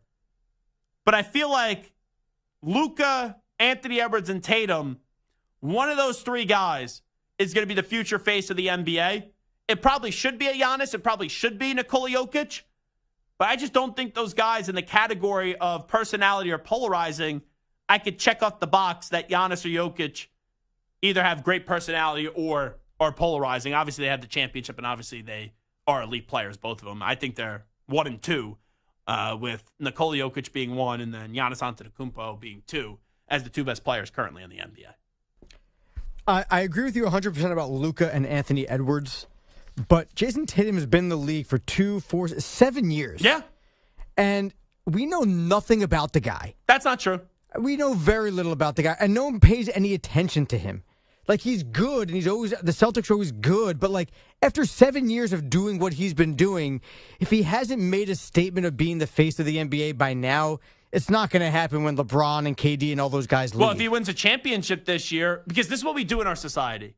Whoever wins the championship, the next day after they win the championship, if they're young, and Jason Tatum is still young, being 26 years old, people go, oh, that's the guy. That's the future. It just happened recently. Nikola Jokic, Giannis Antetokounmpo, even to some extent Steph Curry.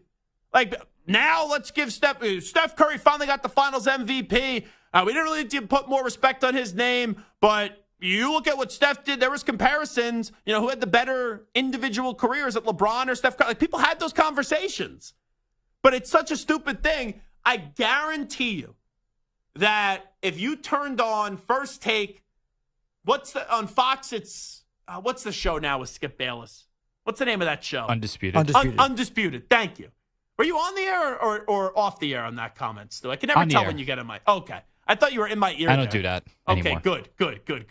Because that drives me bonkers when, like, people just, go... I ask a question and it's like, okay, just have the person whisper the answer in your ear to make the host look more intelligent than he actually is. But that show, Undisputed, I don't even know the last time I turned that on. Like, I watch First Take. I think Stephen A. Smith is very entertaining. Christopher Mad Dog Russo, Kendrick Perkins. I don't like when they put J.J. Redick on, but I still watch it. Molly Karam. Like, I enjoy First Take for a sports show. Ever since Shannon Sharp left, I have not willingly turned on Undisputed. It's just been social media clips that I've seen. But I can guarantee you this.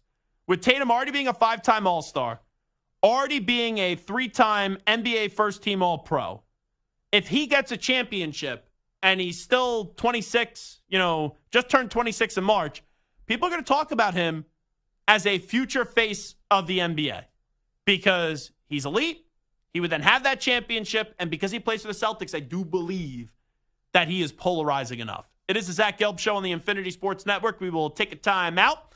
When we come on back, we'll do a little Winkler Wednesdays with Bart Winkler. You could always catch right here on the Infinity Sports Network, Monday through Fridays on the Bart Winkler Show, which airs weeknights, 10 p.m. to 2 a.m. Eastern Time.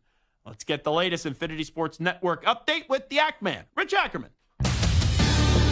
Infinity Sports Network Sports Flash. Lots of afternoon baseball. The Tigers' Tarek Skubal improved to 7-1 today as the Tigers get back to the 500 mark, beating the Pirates in Game 1 of a twin bill, 8-0. Right now in Game 2, it's Pittsburgh in front 3-1 in the bottom of the third. Paul Skeens on the mound today for the Pirates in Game 2. The Cardinals also back at the 500 mark at 27-27 after beating the Reds by a score of 5-3. Elsewhere, Corey Seager is homered for the 8th straight game, and the Rangers lead the Diamondbacks 4-0, top of the 8th.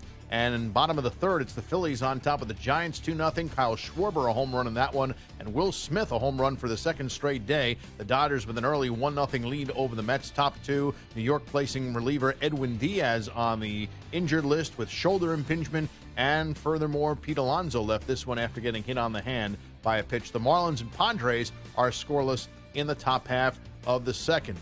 Ty Lue reportedly staying with the Clippers, getting a new deal that'll make him among the highest paid coaches in the league. Alex Caravan returning to UConn, try to help the Huskies three-peat. I'm Rich Ackerman. Hey, sports fans, it's Jim Rome. Check us out 24/7 on your local affiliate or the Odyssey app.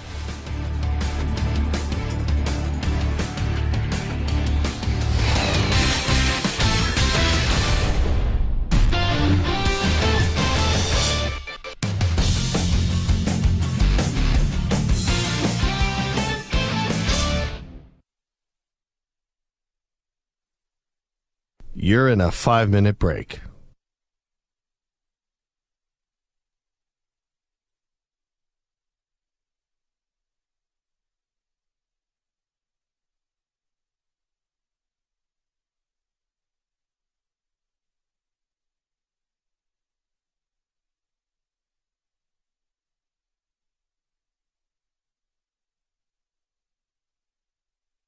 Four minutes, 30 seconds remaining.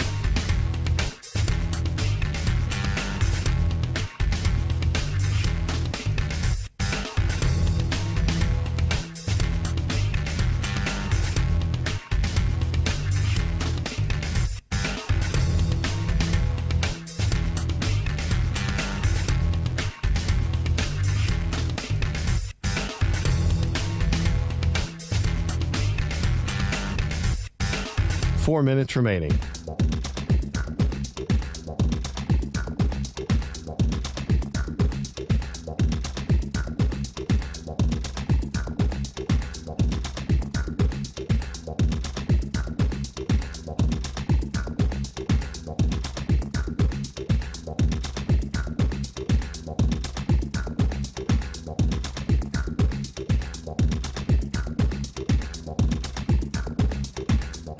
Three minutes, 30 seconds remaining.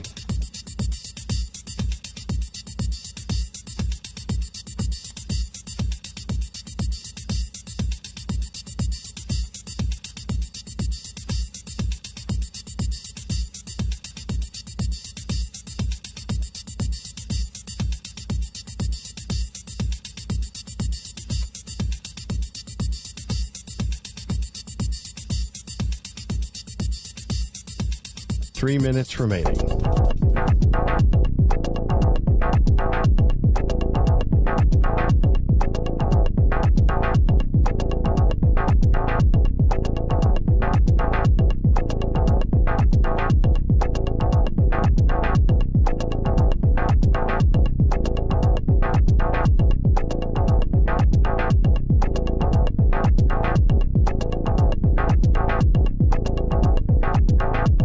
Two minutes, 30 seconds remaining.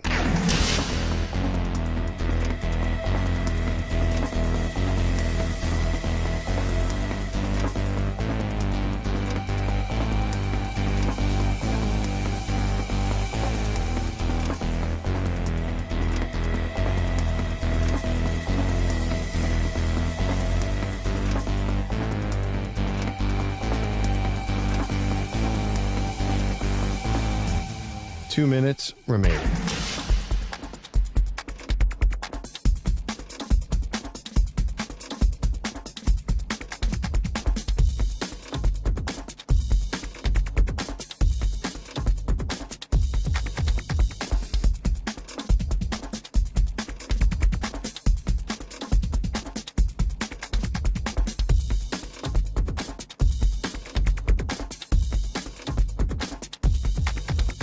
1 minute, 30 seconds remaining.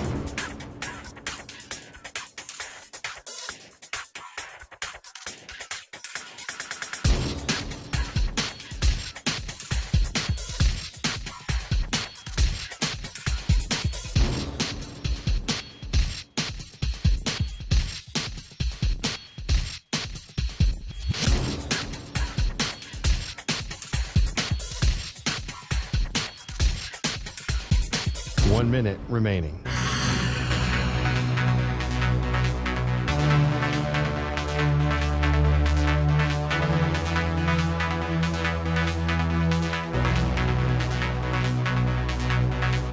Forty-five seconds remaining.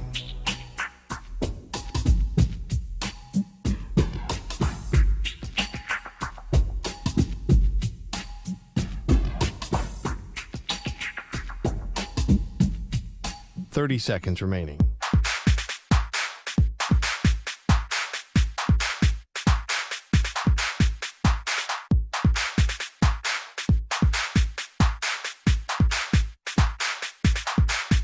Fifteen seconds.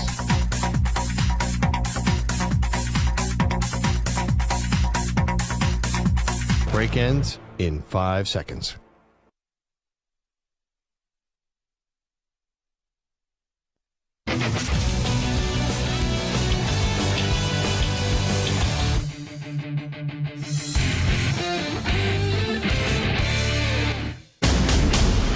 It's an epic battle for the Infinity Sports Network. Zach, Lethargic, putrid, pathetic. Quitters. They're quitters. What a joke. Bart, Something fun to talk about. That's what we do here. It's like, hey, guys, it's like we're just hanging out at a bar talking sports. it's time for Winkler Wednesday. Only on the Zach Gelb Show. All righty, rock and roll on the Zach Gelb Show. Bart Winkler, as just heard, joins us right now as he does each and every Wednesday. You can listen to Bart, the host of the Bart Winkler Show, right here on the Infinity Sports Network, weeknights from 10 p.m. to 2 a.m. Eastern Time on many of these same Infinity Sports Network affiliates. You could always check it out, SiriusXM, Channel 158, and the always free Odyssey app. Bart, how are you doing today, my friend? I'm doing okay. I was just putting together a show rundown, and it is very blank. I don't know what we're talking about tonight. Want to give me some ideas? Yeah, well, you're always well prepared, So by the time 10 p.m. Eastern Time comes around, Bart Winkler will have a loaded 4-hour show for you where it'll be topic after topic after topic. It will be sensational. We opened up the show today talking about the Timberwolves, right? They win last night. They get on the board in this series. Everyone in the media today will have this fake excitement. Oh, here comes Minnesota. They're going to get back in it. How far are you willing to go with this Mavs-Timberwolves series, with it being 3-1 now going back to Minnesota? What do you think this series will end in? How many games and who wins it? Well, remember, I did feel like the Mavs could take this one. This is a good Mavericks team, and they're playing well. With the Timberwolves, because I've got my future bet on them, the odds were before last night plus 8,000. So I was going to go and put 20 on to win that. the finals, you're saying? Yeah. Oh, wow. Yeah. I was going to put 20 on that to win. Oh, they're plus 4,000. So I'd put 20 on it to win 800. But I can't, in Wisconsin, do it on my phone. I'd have to go to the sports book. Mm-hmm. And then I thought, well, by the time I go there, it's attached to a casino. So I won't just spend 20. I'll probably lose another 20. And then I don't know how to walk out ahead of the casino. So I didn't put it on. So I tell you this because now it's down to plus 1,500. And I don't know. That's a gross overreaction.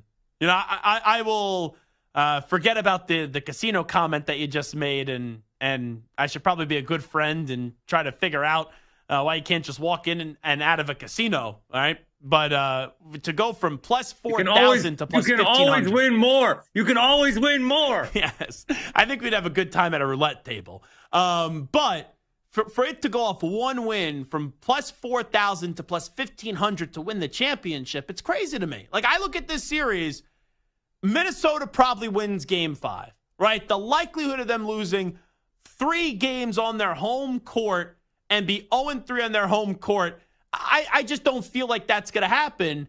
This is going to be Dallas in 6. Like, if Dallas doesn't win this series in 6 games, they can win it in 5. But if they don't win it in 6, and if we have an actual Game 7 for this series, I'd be very surprised. Well, if you came into this series, if anybody came into this series thinking that Minnesota could take the first 3, then why can't they take these 3? I think we're going to see a team come back from 3-0 at some point. We almost saw it last year, and then the Celtics just couldn't get the job done in Game 7, but they were down 3-0, and then in Game 7, they lost to the Miami Heat. Here's why. It's Luka Doncic and Kyrie Irving. That's tough. They are the best 1-2 punch right now that are remaining in the postseason, right, going into the conference finals. Luka's a top 5 player. When Kyrie is locked in, which he is now, he's a top 10 player in the league. And look, Kyrie had an off night last night, only getting 16 points, and Minnesota barely won the game. I got to think one more time in this series that you will have Luka and Kyrie both firing on all cylinders, and I just don't think they're going to both no-show together in games 5, 6, and even if it got to 7, potentially 7. I mean, you're probably right. This is a big hill to climb. So you're probably right. I think any of the fake excitement that we might have a real series is actually real excitement that we might have more than, 7 days without basketball. Yeah, right. Which sucks. But I think I don't know that they do it again. This is a very hard challenge to come back from 3-1. But they can, if you just look at the series. Like, I think that while both series, Eastern and Western, have been close, I think that the games have felt different or been different.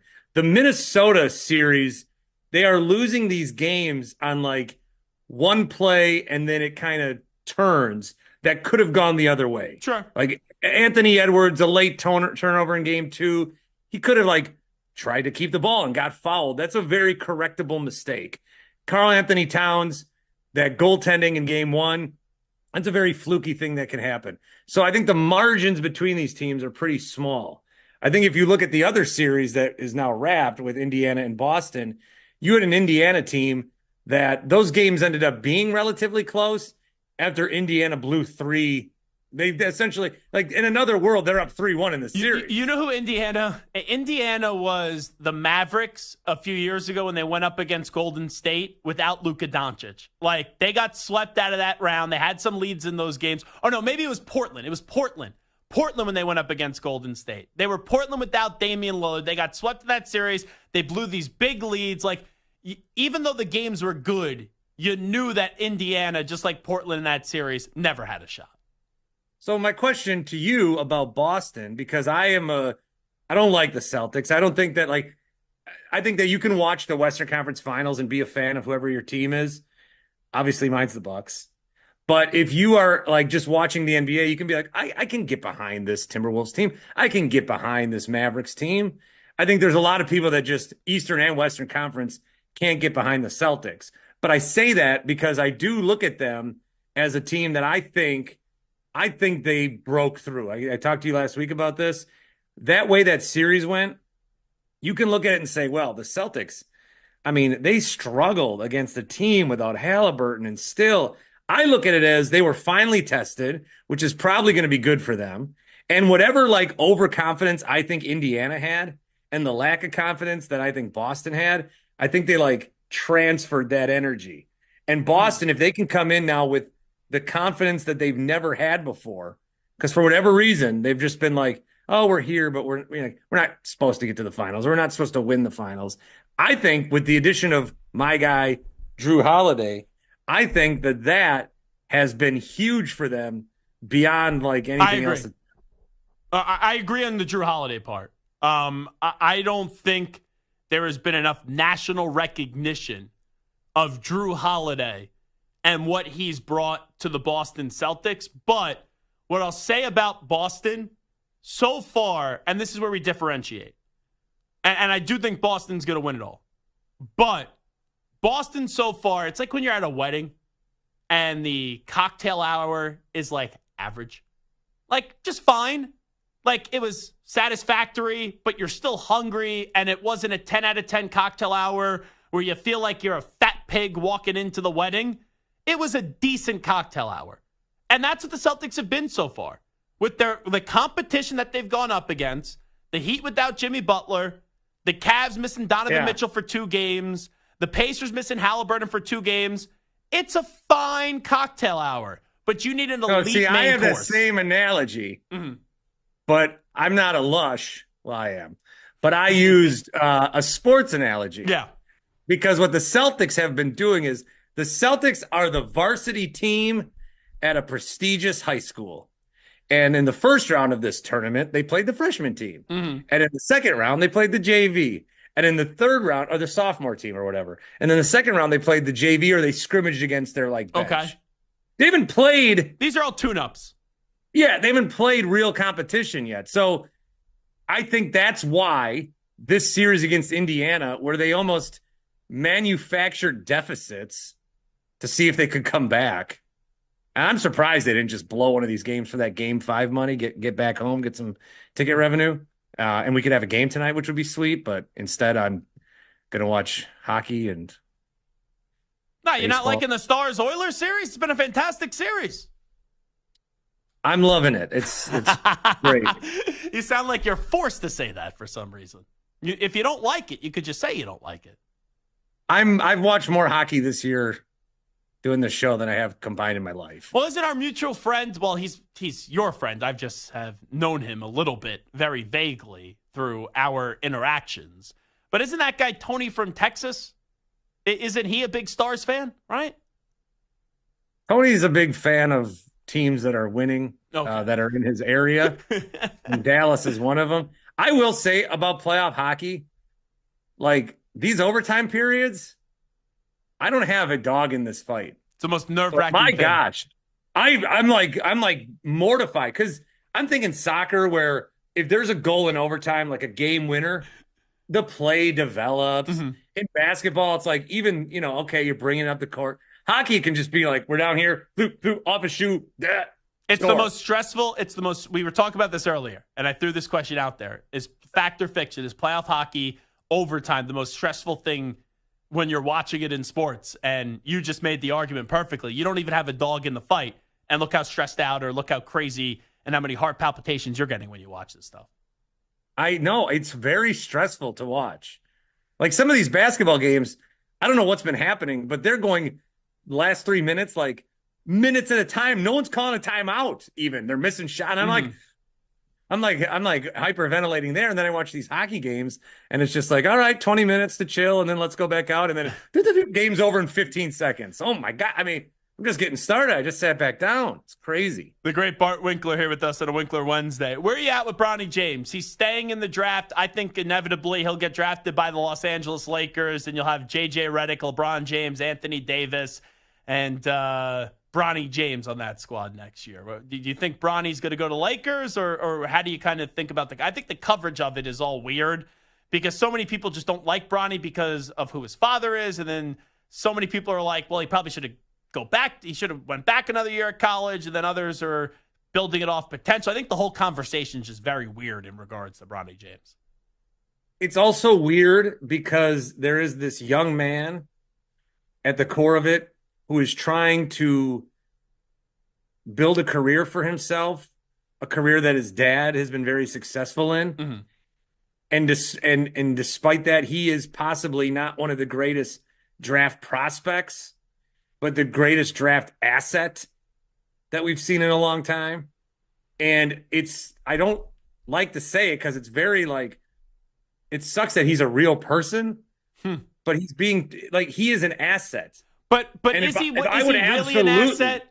Yes. Do you really think LeBron, if the Lakers don't draft Bronny, is going to be going somewhere else? I would draft him to find out. I would take that risk. Okay. No, I agree would with you on draft him that. and see.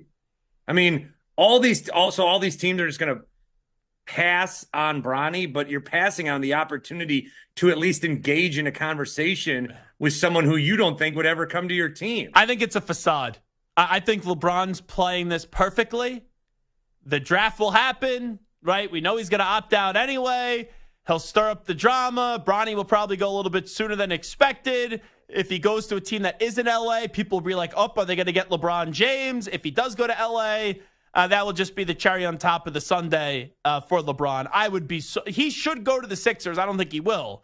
But I do believe LeBron is going to go back to LA. I'm at a 99% confident on that one.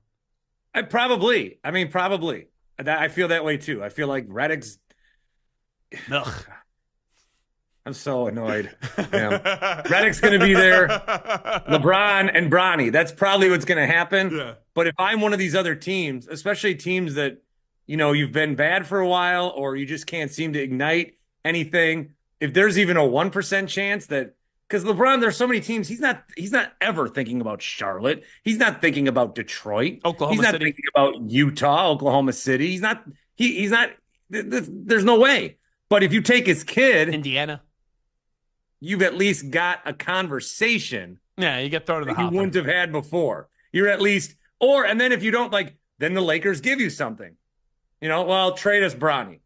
Okay, well then we want better than what we selected him as, and we want a better pick for next year. It's I would draft him. I would draft him and see what happens. He is Bart Winkler, the host of the Bart Winkler Show, weeknights right here on the Infinity Sports Network. You listen in on many of the same Infinity Sports Network affiliates, Sirius XM Channel 158 and the free Odyssey app, weeknights 10 p.m. to 2 a.m. Eastern Time. Bart, thank you so much, my friend. Bye, Zach. Thank you for your time. You got it. There he is, Bart Winkler. He always cracks me up. I love Bart. He is phenomenal. We will take a timeout. When we come on back, top 10 coaches in college football. CBS put out a list. I agree with every coach that they put in the top 10. The order, that's where we differentiate. I'll give you my top 10 coaches in college football when we come on back in about 5 minutes. You could always interact with the show by giving us a call at 855-212-4227. Once again, that number is 855-212-4227. And if you don't follow us on social media, we are on Instagram and Twitter at Zach Gelb. That's ZACHGELB. And we're even on TikTok, too, I believe, at the Zach Gelb Show. Samter created us a TikTok about 2 months ago. So if you want to see Samter dancing and moving into his new home, I think Samter did a whole breakdown on the whiskey that he had or the wine that he had last night in his backyard, in his backyard porch. I think you're going to get exclusive Samter house content exclusively on the TikTok for the Zach Gelb Show. Coming on back.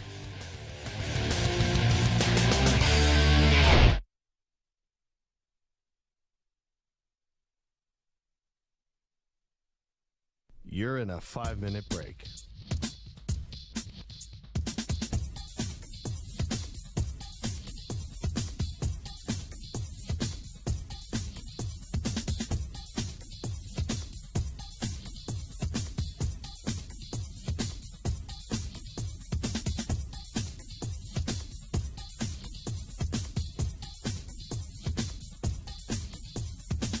Four minutes, 30 seconds remaining.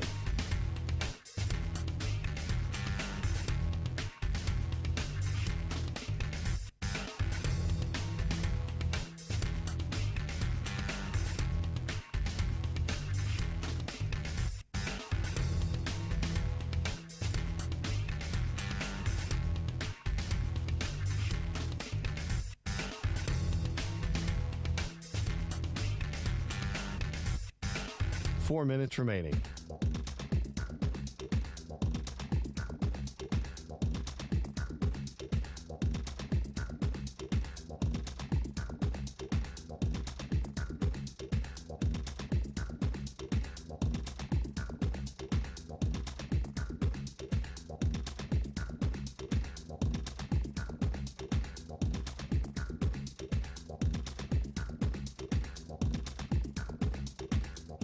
Three minutes, 30 seconds remaining.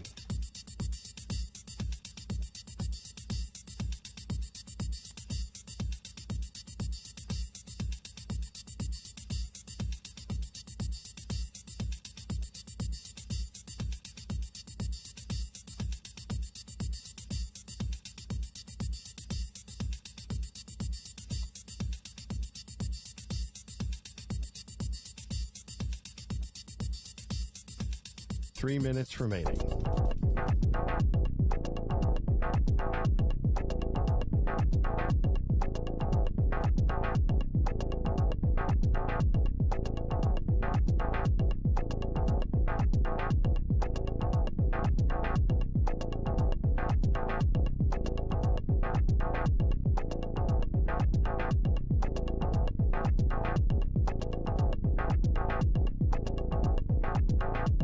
Two minutes, 30 seconds remaining.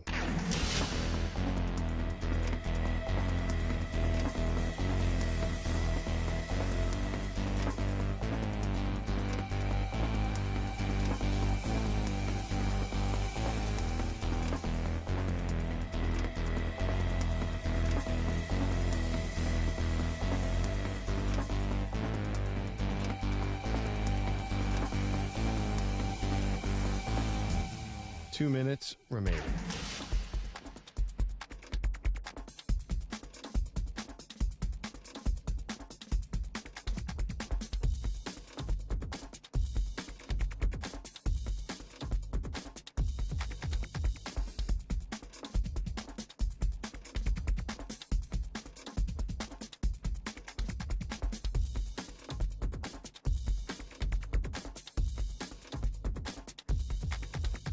One minute, 30 seconds remaining.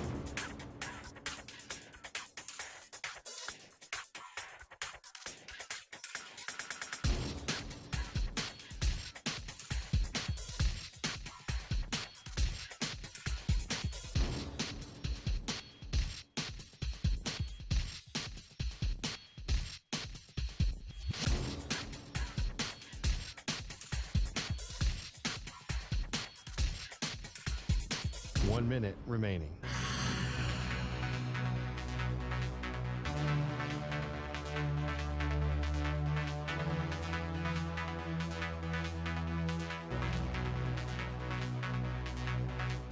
Forty-five seconds remaining.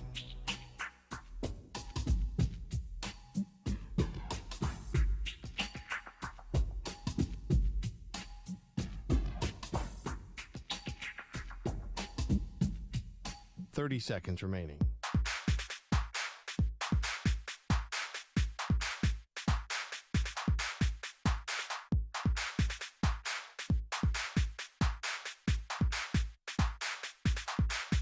Fifteen seconds.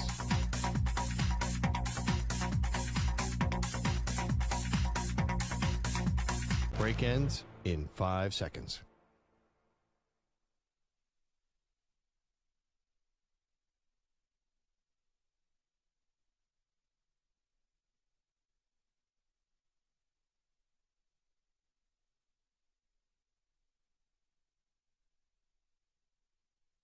To infinity and beyond.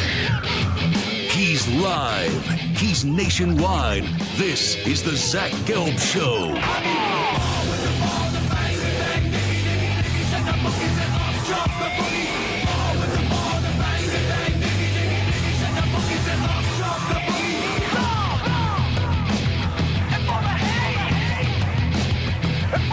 Here's your host, Zach Gelb.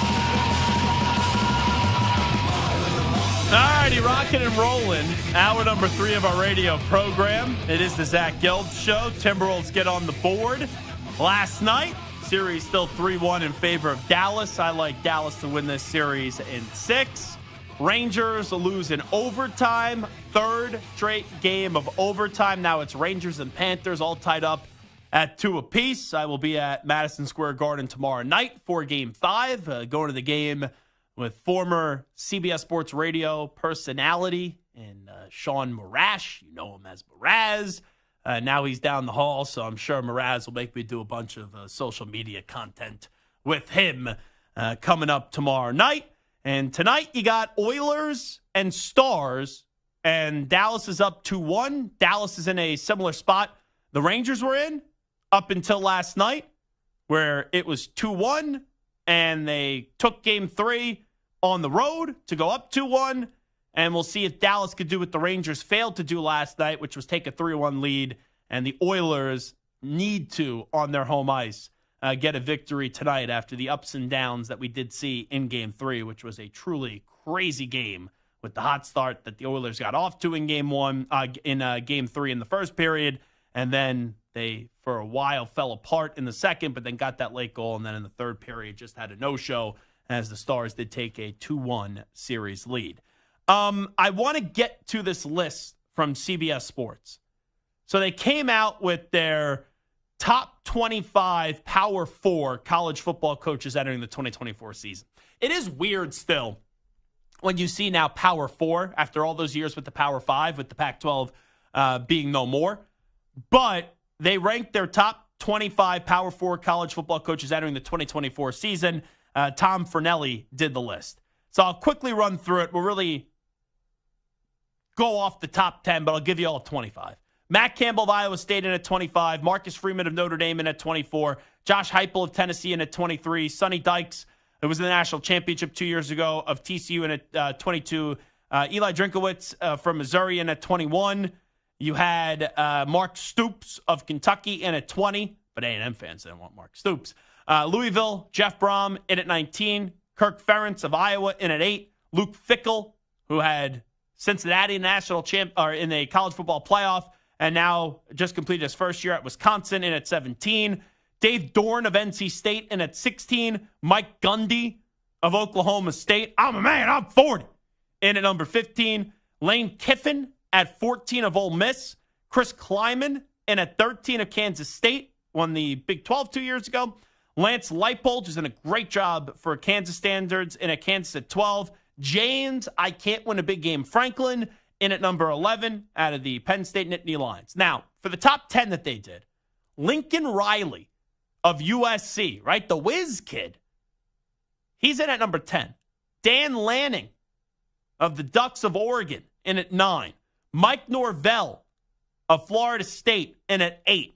Kalen DeBoer, formerly of Washington, now of Alabama, in at 7.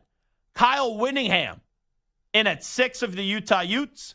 Steve Sarkisian in at 5. Brian Kelly of LSU at 4. Dabo, I don't want to find a way to utilize the transfer portal. Sweeney of Clemson in at 3. And here's the one that's the most egregious. Ryan Day of the Ohio State in at 2. And then Kirby Smart in at 1. Now, when I go through the list, I have my top 10. When I saw their list first, just the headline, top 25 coaches of the Power 4 schools, I immediately created my top 10 list. I have the same top 10 in terms of the coaches in the top 10, but a different order. Coaches that weren't in the top 10. I actually think Lane Kiffin, to me, was one that I was like, okay, if you got to make a case, take someone out, put someone in, maybe it's Lane Kiffin. He was on 14 on that list. He would be my number 11. But when I go through my top 10, I'll do this from 10 to 1. Or actually, I'm going to do this 1 to 10. Because it's going to show you, after the first name, how difficult this is. Because remember, no more Jim Harbaugh, no more Nick Saban. So those were two coaches entering last season where it's Saban or Smart 1-2, pick your poison, and Jim Harbaugh was in the top 5 after 2 Big Ten championships and 2 appearances in the college football playoff. But with Harbaugh now off to the NFL with the Chargers and Saban off to the college game day desk, this top 10 is very difficult. And there's a lot of good coaches in here that aren't great and don't have championships. So Kirby Smart is the standard right now for college football coaches. He's in at number 1. After that, I think Dabo needs to be in the top 5, but I don't have to put him 2. I put Dabo Sweeney in at 3. The coach that I put in the middle of Kirby Smart and Dabo Sweeney is Kalen DeBoer. And part of that is based off what he has done and what he projects to do in the future. Because like Dabo, I think can make the college football playoff again with the 12-team playoff, but I don't believe Dabo's ever going to have Clemson being elite again, where they're winning a national championship or national championships. But when you factor in previous success, that's got to get Dabo up the list here on some of these tiebreakers. So I have Kalen DeBoer in the middle there, taking Washington to a national championship game and now getting the Alabama job with more resources, and that's a creme de la creme job, and that's been the standard for the most part of college football for the last decade plus. I do believe Kalen DeBoer is going to win one national title, bare minimum, at Alabama. So Kirby Smart's one for my top 10 college football coaches of just the Power 4 schools. Kalen DeBoer is 2. Dabo Swinney is in at 3. In the 4th spot, I think this guy is still the most underrated coach in college football. For the last 2-3 years, all we did was talk about Caleb Williams. And I know for one of those years, Caleb Williams was at Oklahoma. But Caleb Williams' first year at USC, Kyle Whittingham won a Pac-12 championship. And he's won back-to-back Pac-12 championships. He did not win it this past year. But last year, his team was still good, solid, without their starting quarterback, Cam Rising. Kyle Whittingham has been at this for a long time. If he wanted a bigger job, because Utah's not a big job. It's a good job, but it's not a big job. If he wanted a big job, he could have got it by now. But he's never going to leave Utah. So I have Kyle Whittingham in at 4. In at 5, this is where it's difficult. Because I think a lot of recency bias will occur. And this dude, so many people are up and down on him. But I did put Brian Kelly of the LSU Tiger family in at number 5. When Brian Kelly got the job at LSU, right away because of the dancing and him coming up with the fake Southern accent, when he kept on saying family, a lot of people are out on Brian Kelly. Then in year 1, after losing that game to Florida State to open up the season, Brian Kelly ends up getting LSU to the SEC title game where they lose it. And then last year, their defense was horrible, but Jaden Daniels did win the Heisman Trophy. Brian Kelly got Notre Dame to the college football playoffs, right? He had Notre Dame in a national championship game with Manti Te'o being a Heisman finalist, even though they got smothered in that game by Alabama, and that was in the old BCS system. But Kelly, with what he did, restoring Notre Dame, and now being good at LSU. Not great, right? The standard there is win a national championship. And they've had 3 coaches since 2000 win a national championship. Saban, Les Miles, and then obviously Go Tigers and Ed Orgeron. But Kelly's been good enough at LSU. So I put him in there at top 5, in at number 5, when you are factoring in past success and then how you project him to be in the future. So Kirby Smart's 1, Kalen DeBoer's 2 for me, Dabo Swinney's 3, Kyle Whittingham's 4, and Brian Kelly's in at 5. 6 through 10, if you thought the top 5 was difficult, 6 through 10 is even tougher. I have called this coach overrated for years. And I think when I call this coach overrated, people go, oh, you're bashing him. You're saying he's bad. No. People just have not listened to what I've said. I said for years, Lincoln Riley is a very, very, very good coach. But I can't call him great. Because Lincoln Riley at Oklahoma had a countless amount of Heisman Trophy winners and got to the college football playoff a bunch, but never got a college football playoff win. And when he got the job at USC, everyone's like, home run hire, sensational hire, and it's a very good hire. But this dude just had the best player, you could argue, in college football for the last 2 years in Caleb Williams, and he couldn't figure out what to do with his defense. And his stubbornness heading into last year to Alex Grinch cost them big time. Think about it. USC in year 1, right? Williams wins the Heisman Trophy. He gets hurt in the Pac-12 championship game, and he doesn't win. Okay. Still a successful season. But then the following season, you can't even sniff a college football playoff appearance. You can't even sniff the Pac-12 title game. It's because of your defense. But Lincoln Riley has still produced a bunch of Heisman Trophy winners, and he's usually in the college football playoff conversation. He's in at 6. The one thing, though, that really annoys me with Lincoln Riley, and Samter sent me this story, so forgive me, I forget where it was. If we could just credit it properly, Samter, just let me know where this story was. But there was a report that Lincoln Riley did everything in his power to try to get out of the opening game of this season for them, which is an isolated spot on Sunday night, September 1st on ABC at 7:30 p.m. Eastern Time against LSU. He tried to do everything in his power. Do you have where the report was? Yeah, it came from Matt Hayes of Saturday Down South. Okay, so credit to Matt. I think some people will raise an eyebrow to that report. I think it's true, though. Because if you go back to when Lincoln Riley took the job at USC, and then it came out that Oklahoma, right, was going to the SEC. Some people were like, oh, maybe that's him trying to duck the SEC. And then little did we know eventually USC ends up going to the Big Ten, which is the top 2 conference in college football. But it wouldn't surprise me if that story is true, that Lincoln Riley was trying to bail out of having to play LSU in the opening game of the season. Because you look at the rest of his schedule, Utah State, Michigan, without Harbaugh now, Wisconsin, Minnesota, Penn State, Maryland, Rutgers, Washington, Nebraska, UCLA, Notre Dame. Like, for the first year in your Big Ten, and we'll see what happens with USC this year, but there's no one on your schedule that really intimidates you. And I know it's a 12-team playoff, so you would think USC should be in the playoff mix, but opening up that season where people are trying to turn on you and LSU, right? You know they're going to give you everything they can with Brian Kelly. It would not shock me if he was trying to get out of that Big Ten SEC type of matchup. But it's just a report that's out there.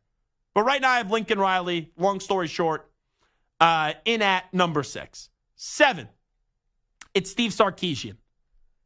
I am really impressed with the Texas program that Sark took over, how quickly we could finally put to bed the Sam Ehlinger, we're back, because that was used to really torture Texas fans. He was able to get Arch Manning. We haven't even seen Arch Manning yet, outside of that spring game. And Quinn Ewers the last 2 years has been successful. And you had Texas in a 4-team college football playoff last year. So what Sark has done at Texas is very impressive on his last opportunity.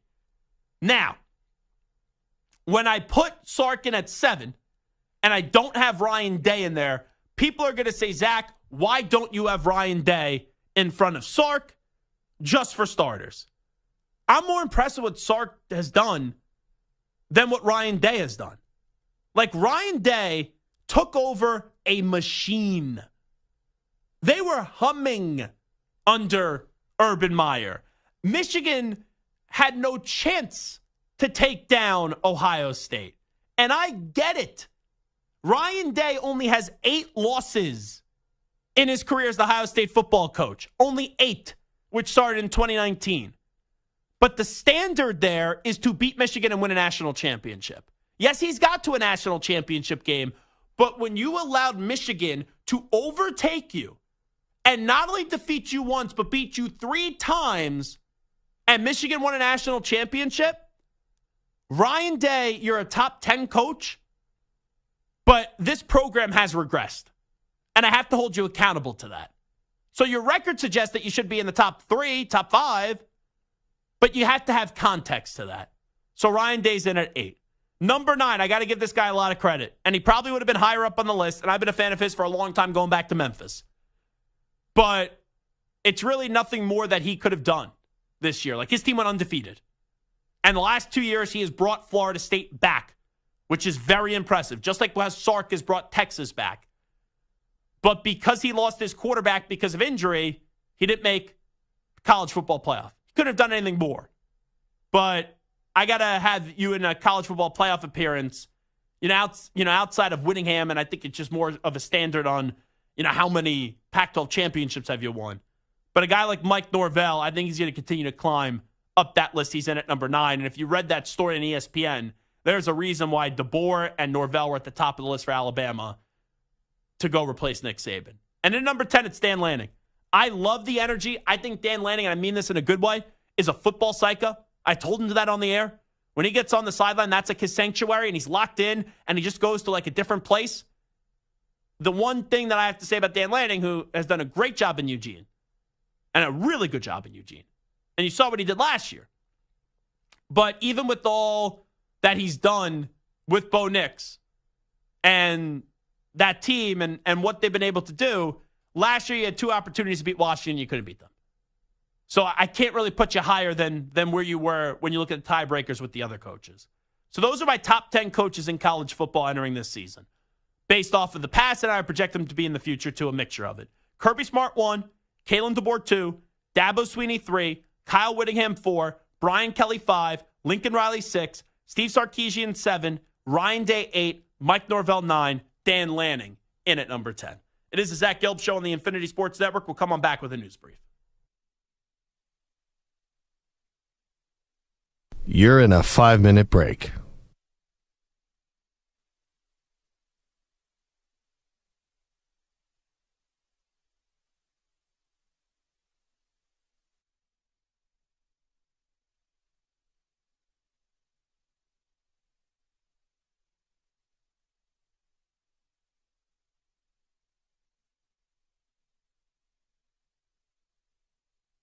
Four minutes, 30 seconds remaining.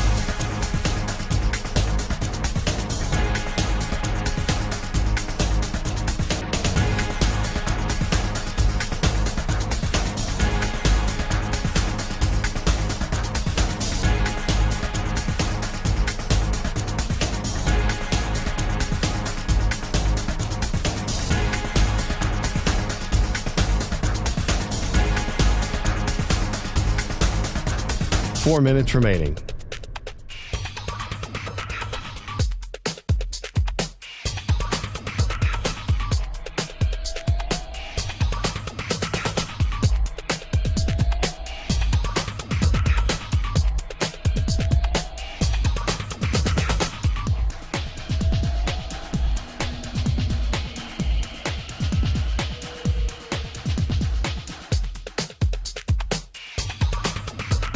Three minutes, 30 seconds remaining.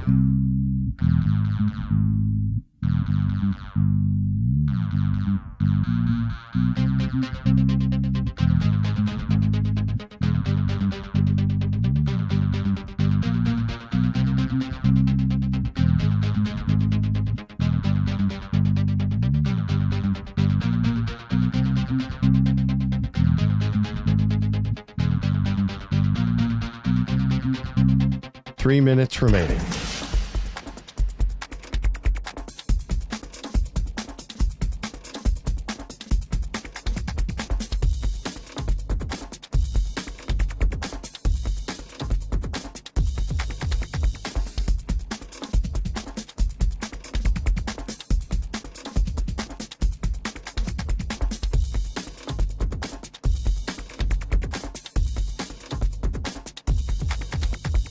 Two minutes, 30 seconds remaining.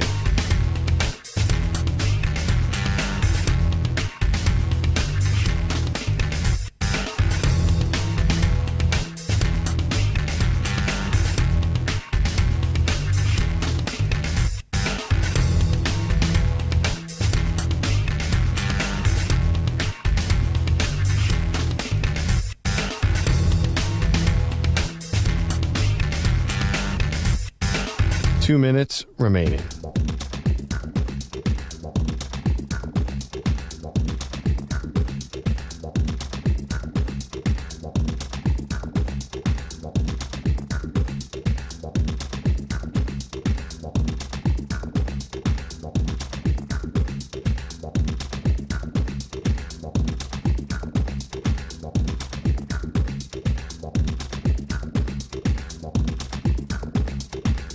One minute, 30 seconds remaining.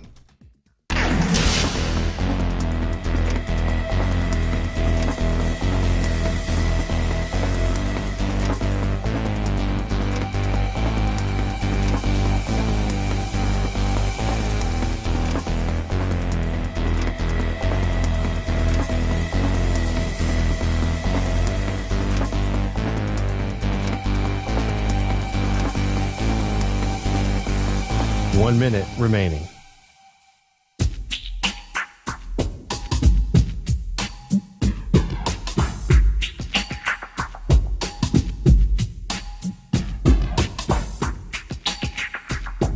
"45 seconds remaining.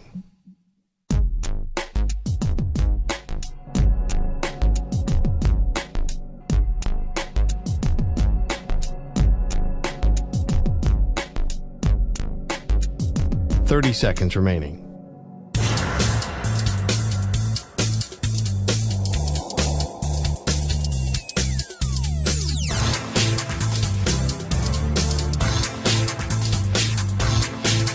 "15 seconds.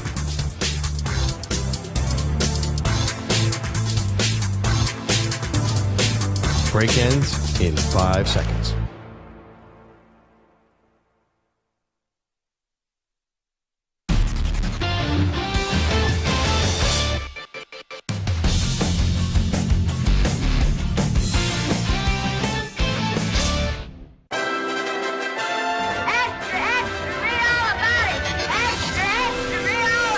Time for your daily news brief. We get you caught up on the rumors, reports, and reconnaissance from the day in sports. All righty, news brief time on the Zach Gelb Show. Let's start off with Brandon Beane, the general manager of the Buffalo Bills. He was on the Athletic NFL podcast and was asked why they traded Stephon Diggs when they did. Listen up.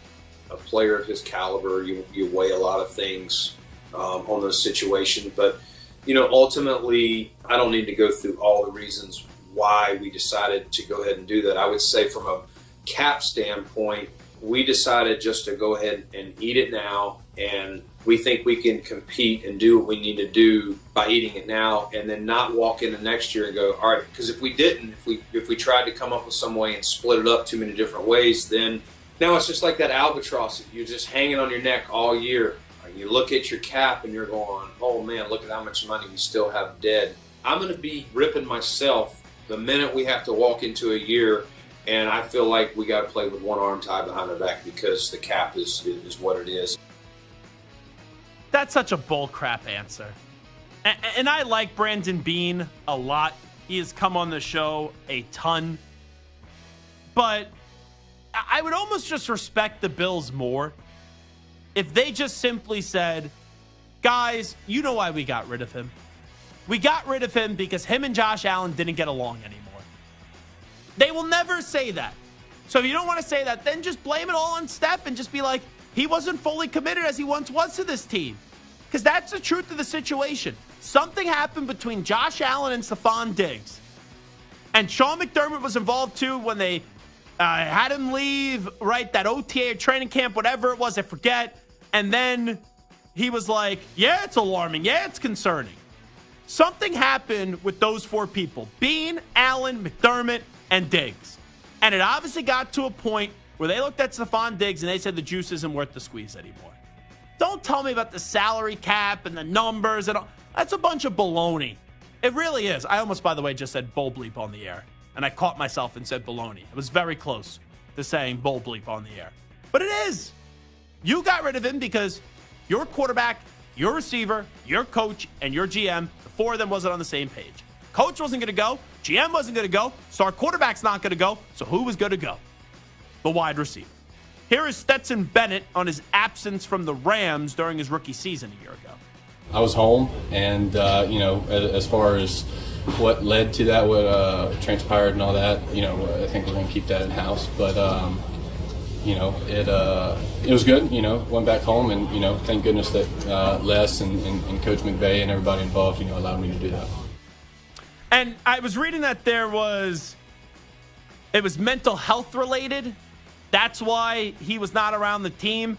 There's obviously more to this story that we have not been told. Everyone has privacy to some extent. I know when you're in the spotlight and you're a two-time national championship winning quarterback, and for Stetson Bennett, you were away and people want to know the answers. There's only so much privacy you could give, but you do get some privacy, especially when the reality of the situation is, as great as he was in college, no one expects anything out of him in the pros. So I hope whatever he's going through, he's been able to put himself in a better situation this year, and we could see a better version of Stetson Bennett. I wish him nothing but the best.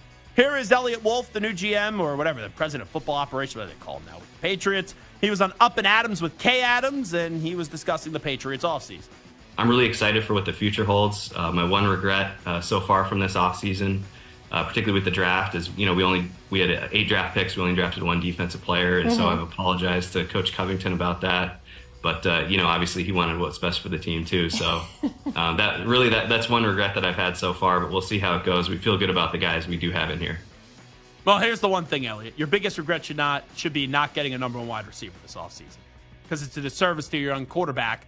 And Drake May, who some people say is not NFL ready, I would wait, because that receiving core is still not good enough. Maybe with the second-round selection of Polk and the kid out of UCF, Baker, that they could be better than what people think, and maybe you hit a gem. That would be wonderful, but you should have got a number 1 wide receiver this offseason, and you didn't. Here is Kendrick Perkins on the ESPN, and he went off today on Rudy Gobert. I have the biggest regret in my media career, and Molly, I'm retired. Shannon, from voting for individual awards, regular season awards, because I have done a disservice in using my voting rights. Me voting this season for Rudy Gobert, is an embarrassment for me for Defensive Player of the Year. He's the first player that we see every single time in the postseason that becomes a defensive liability. Don't come giving me these analytics. Don't come giving me these plus-minus stats, because that's the most overrated stat in the NBA. When I look at Rudy, he has tarnished the Defensive Player of the Year award. He has. He's not respected by his peers. Unacceptable to say he's a 4-time Defensive Player of the Year. Here's where Perk is wrong. If you want to tell me you have regret because of what you've seen in the postseason, that's not why you're voting on the award. And that annoys the crap out of me with these awards.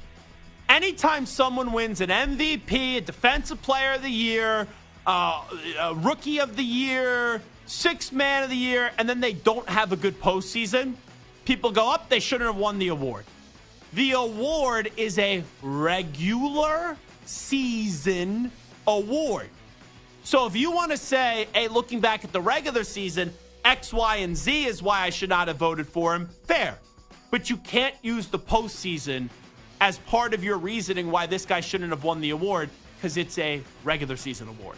Here is Shams Charania, run it back on FanDuel TV on Bronny James's workouts. Bronny James going to stay in the NBA draft. He is not going back to college.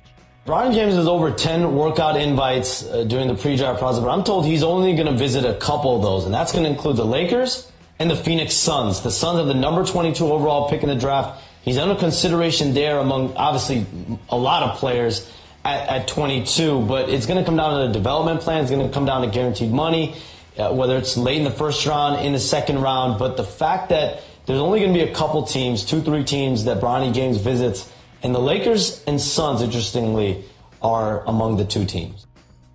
See, if this was Marvin Harrison Jr., remember when Marvin Harrison Jr. got some flack for the way he went about his draft process? I would get it because he was a top 5 pick. Bronny James, based off skill, shouldn't be a lottery pick. He may be. I don't know if he will be.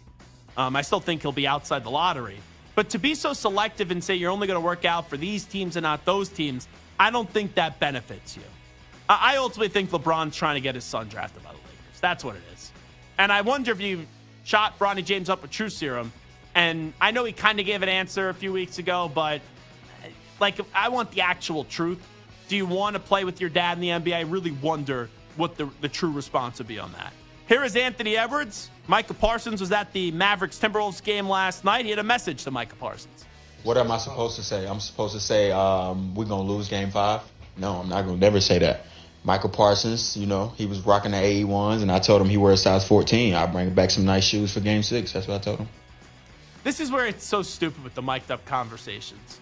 Anthony Edwards is 100%. So I guess a microphone or some conversation got caught where he's telling them, I'll bring you back a pair for Game 6. And people are like, oh, is that a guarantee? Is that a guarantee that you're going to win Game 5? Like, it's so stupid at this point. Once again, what is he supposed to say? Yeah, we're not going to win Game 5. We're going to lose Game 5. We suck. We're terrible. And this series is over in 5 games. Come on. Here is Fred Toucher from Toucher and Hardy on 98.5 The Sports Hub.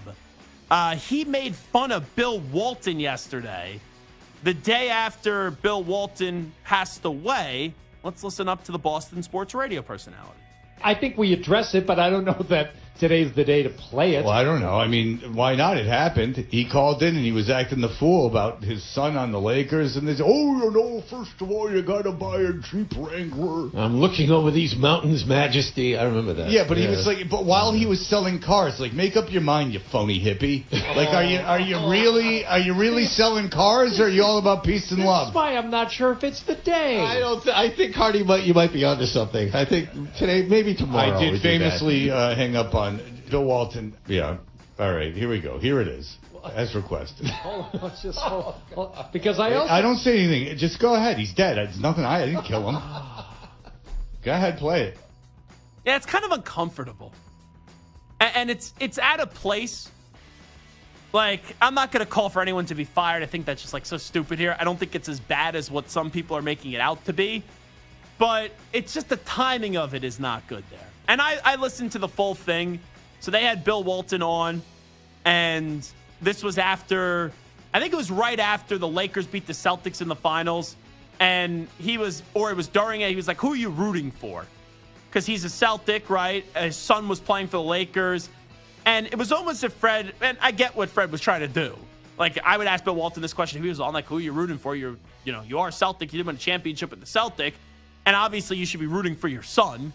But Bill basically kind of sidestepped the question, and since Fred didn't get the answer that he wanted, he just hung up on him. But to bring up yesterday and call him like a phony hippie because he was promoting something and you think it violated, right, the hippie guidelines and things like that, like, come on, what are we doing? Just the Fred Toucher's a funny guy, usually. That's him there and his crew trying to be funny when in reality, it's just like you didn't need that yesterday. It was kind of stupid. Let's go to Aaron Boone, Talking Yanks podcast on Angel Hernandez retiring. Honestly, I think sometimes he's unfairly the poster child of or the face of bad umpiring or whatever it may be. To me, there's worse umpires out there. And, I feel like there's some things that are a little unfairly attributed to him. Look, he's earned a lot of it and whatever, but at the end of the day, he's a really good dude. He's always handled everything with a lot of grace, and certainly wish him the best. I think I'm in the minority here. I'm actually going to miss Angel Hernandez. And when I say that, I'm fully cognizant he was a bad umpire. But there's not a lot of good stories or story points to come out of a Major League Baseball season, and at least we could all agree on one thing, that Angel Hernandez is a bad umpire. And I enjoy those days when everyone piles on Angel Hernandez. I heard Will Clark tell a story. I think Will Clark has a podcast, and it was one game that Angel was umpiring him, and there was a strike, and Will talked about how he doesn't really like to argue with umpires, but he said to Angel, hey, how much farther does he have to go in the strike zone for that to still be a strike? And he's like, oh, no, that was right in the borderline. And the guy threw the ball further outside, and he called it a strike and rung him up the next pitch. And later that night, I guess Angel Hernandez and all the umpires, they went out, and Will Clark was at the same bar as them. And he ordered them a round of beers. And he went up to Angel Hernandez, like, hey, guys, have a good night. And Angel was like, is there anything else you want to say to me? And Will Clark was just like, nope.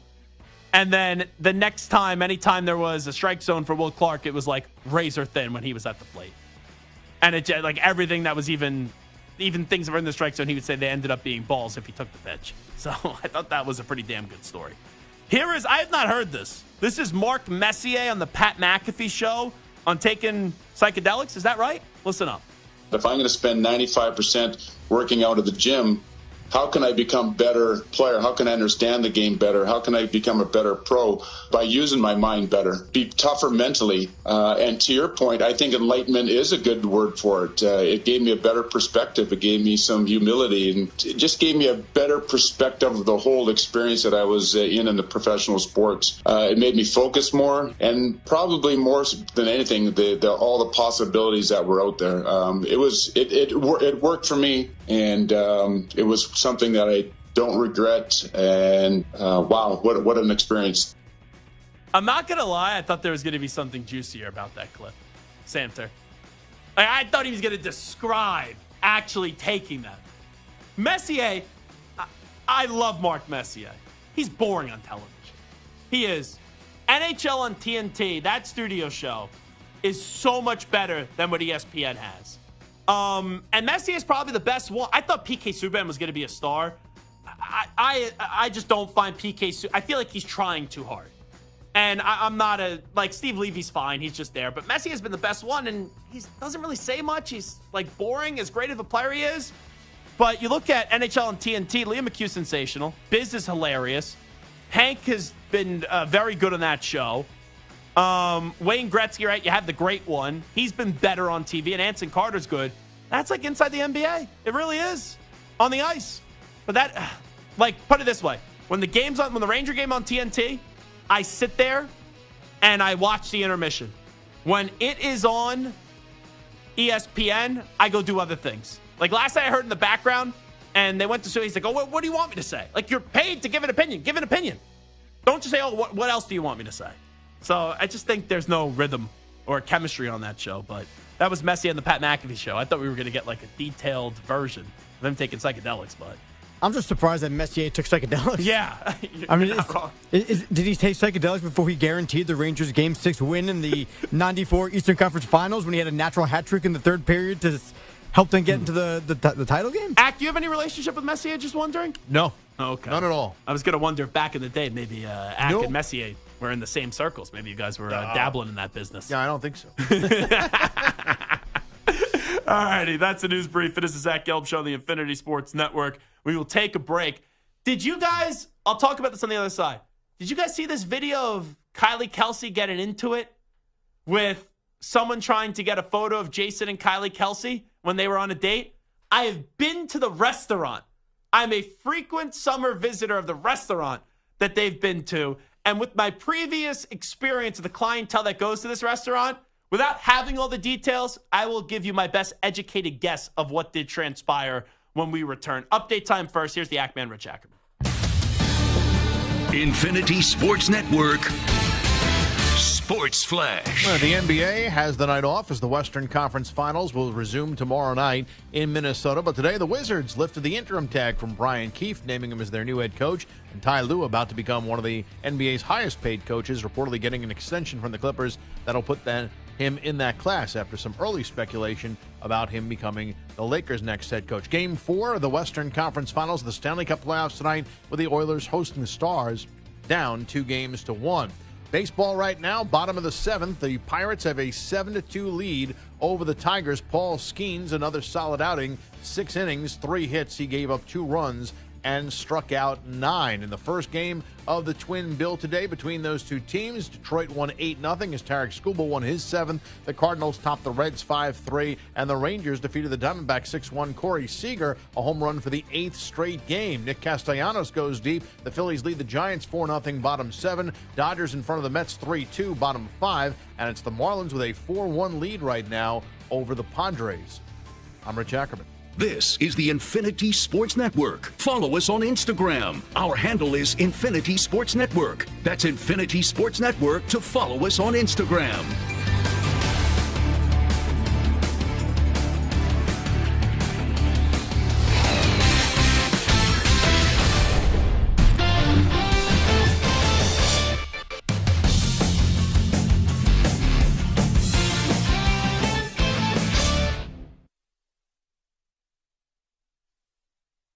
You're in a 5-minute break.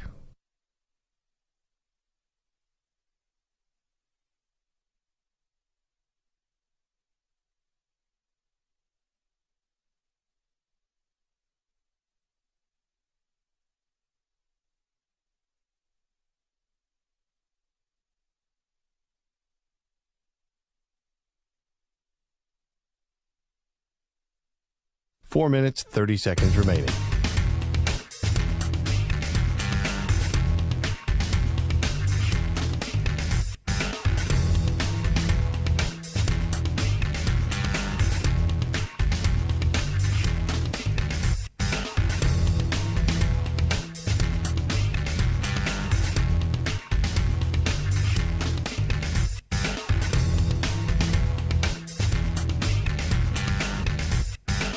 Four minutes remaining.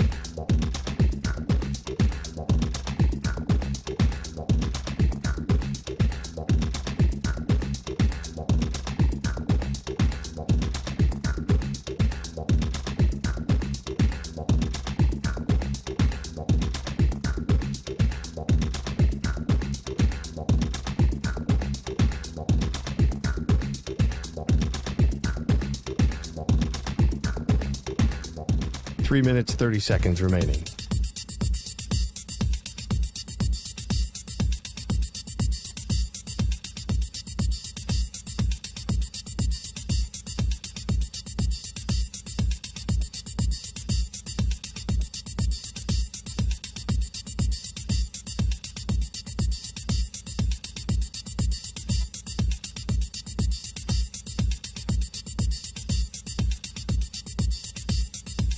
Three minutes remaining.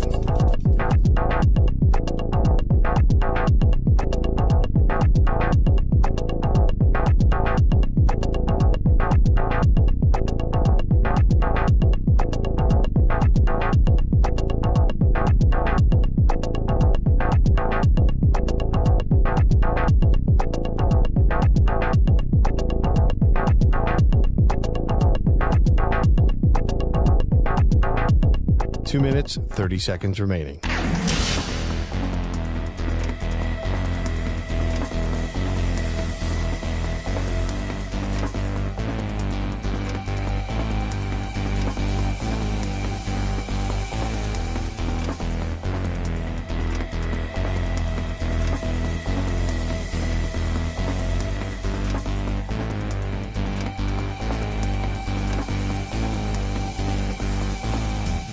Two minutes remaining.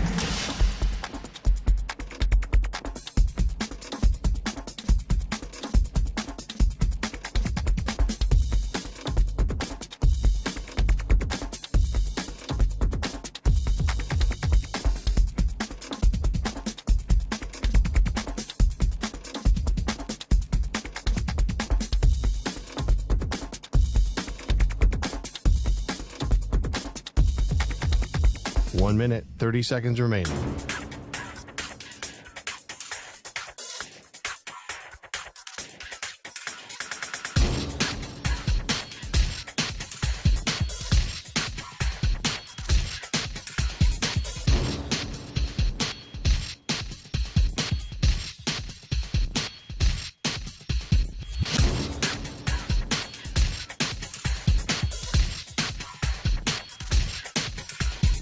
One minute remaining.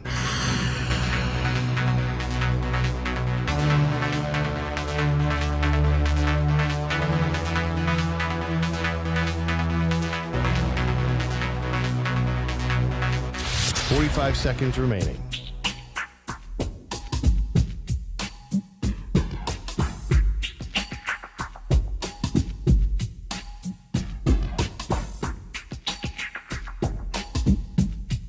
Thirty seconds remaining.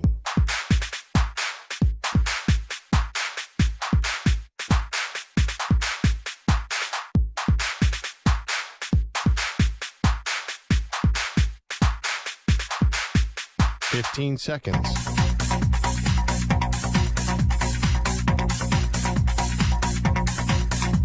Break ends in 5 seconds.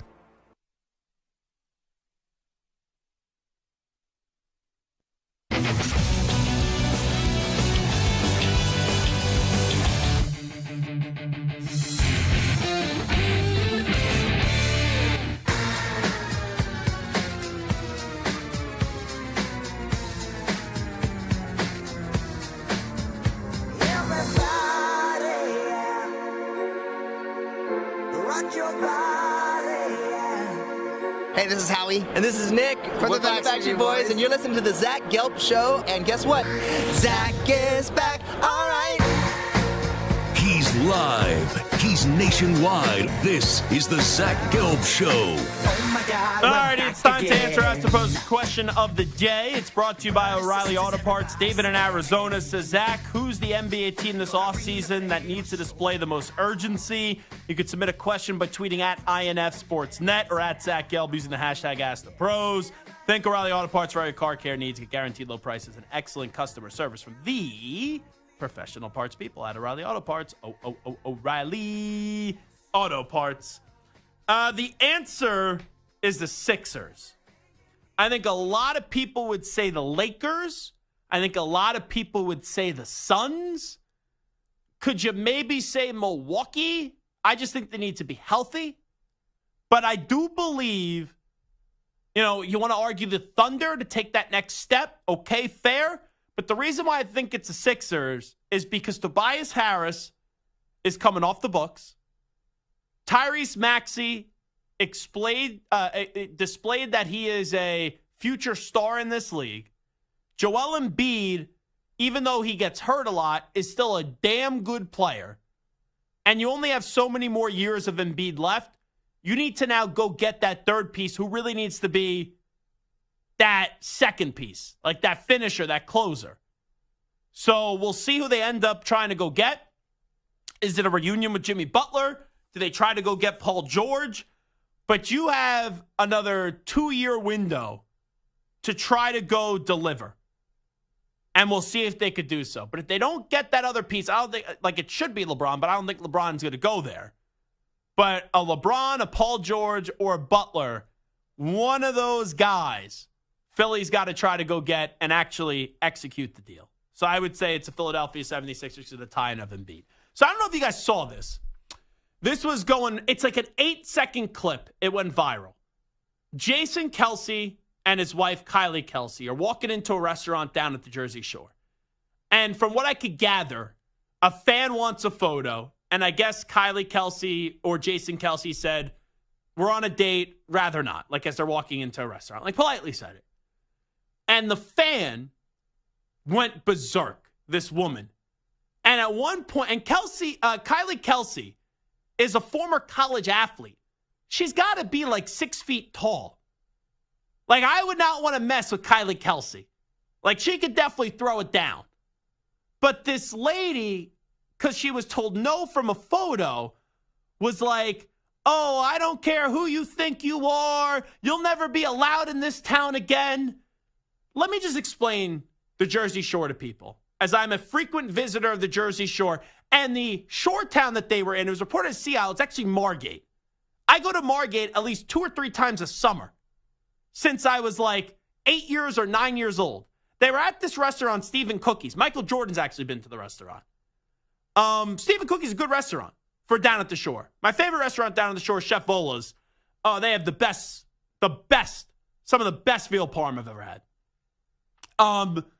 But this place, Stephen Cookie's, a good restaurant. They have a good tomato salad. They have a seafood pan roast. They have some really good food. But the vibe of the restaurant, intentional or not, maybe it's the clientele because you got a lot of mainline people from Philadelphia going down, having their shore house. It could be a little snobby. All right? There's some people in there that like to flash some of their wealth. So I'm just going to assume here, knowing that restaurant, which is a very good restaurant, the people that run the restaurant they're hardworking people. It's a phenomenal restaurant. But you go there, it's like a scene. And you go there, and you have a lot of wealthy people, and there's like just some arrogance from those people. Doesn't mean the restaurant's bad. Like I'm going down to that restaurant this summer. It's really good. It's a good meal. It's a fun time with the group of people I go with. But you look around, and it's like, oh, that person's there, this person's there, and there's just a certain thing when it's a lot of mainline snobs, if I'm just going to call it what it is. And I have friends that are mainline snobs, so I can say that. But I guarantee you, this lady walked up to Kylie Kelce and probably said, like, my son or my grandson is a big Eagles fan or a Swiftie, or like the granddaughter, some Swiftie. Can we just get a picture? And Kylie Kelce probably just politely said, because you only see 8 seconds of the video, it's just them going at each other. Kylie Kelce probably just said, hey, we're on a date. This is kind of like our privacy time. We don't really want to take a photo right now. Because once you take one photo at a place that has a lot of people from Philadelphia there, then people are going to flock to the Kelces and they're not going to be able to enjoy their night. And once the lady was told no, she probably had a few drinks in her, I would guess. Just judging by the way that she was standing and trying to fight. And once she was told no, I think you had the rich snob overtake yourself. Because could you imagine saying to the wife of Jason Kelce, who could run for the mayor of Philadelphia and win it tomorrow, you're not going to be allowed in this town again. Jason Kelce could do illegal, unthinkable things, and no one in that short town would give a rat's ass. because he's Jason Kelce. The legendary speech that he gave after the Eagles won their first and only Super Bowl. And for years, he's the most popular athlete in Philadelphia. Come on. You know, that term Karen gets used. That was a Karen. There's no other way around it. It was a rich snob, didn't get her way, and that rich snob threw a hissy fit. It's the only other way to say it. I guarantee you that's what happened. She was told no. She probably had a few drinks coming out of a very good restaurant where the drinks are flowing, and she had a freak out because she was told no, and she probably hasn't been told no in a very long time. And some of the stories that I'm reading is that actually Jason Kelce was in his car, which is, as we know, a Cybertruck. Oh, yeah? Very famously, he has a Cybertruck. One of the first to get it. He was in the car waiting to pull into a parking spot, but I guess sometimes you have to wait a little bit because, like you said, that place is very popular. It's not the biggest parking lot. Right, so he was Most apparently people walk sitting there. in his Cybertruck, waiting for her parking spot, and she came up to the car and started banging on the window. They got out to see what the heck this lady's talking about. She asked for the picture. They said no, because, hey, you don't bang on someone's car like that. Yeah. So apparently there's videos of that floating around that I have not seen yet. I know Jason Kelce a little bit. Like the nicest dude. And he even knew that his wife had no problem because he was like getting up into the face of the lady to try to diffuse the situation. He was just like, let my wife go. She'll take care of herself. But that's a detail I didn't know. That this lady just, like, if he would have just got out of the car and you waited, he said, hey, Jason, you mind if we get one photo? I'm sure he would have said yes. And even if he said no, he's allowed to say no. You're not like some kid. That lady looks like she's a 50, 60-something-year-old woman, for crying out loud. But the fact that she was banging on the car to get a photo? Give me a break. Like, that's always weird when someone's at dinner. The only other weirder spot, and maybe this is a story for another day, is when you run into a celebrity in a bathroom. And I've had some encounters with celebrities in the bathroom. One of them was Dan Patrick. And that's when I was a young, aspiring broadcaster, and I did not even say hello to Dan Patrick because I thought it was the weirdest place ever, and it was in a bathroom. And then I once had Dan Patrick on and revealed it, and he said, if you just wash your hands, I probably would have shook your hand and talked to you. Talk to you tomorrow, everybody. We out. Bye-bye. Thanks for listening. Peace.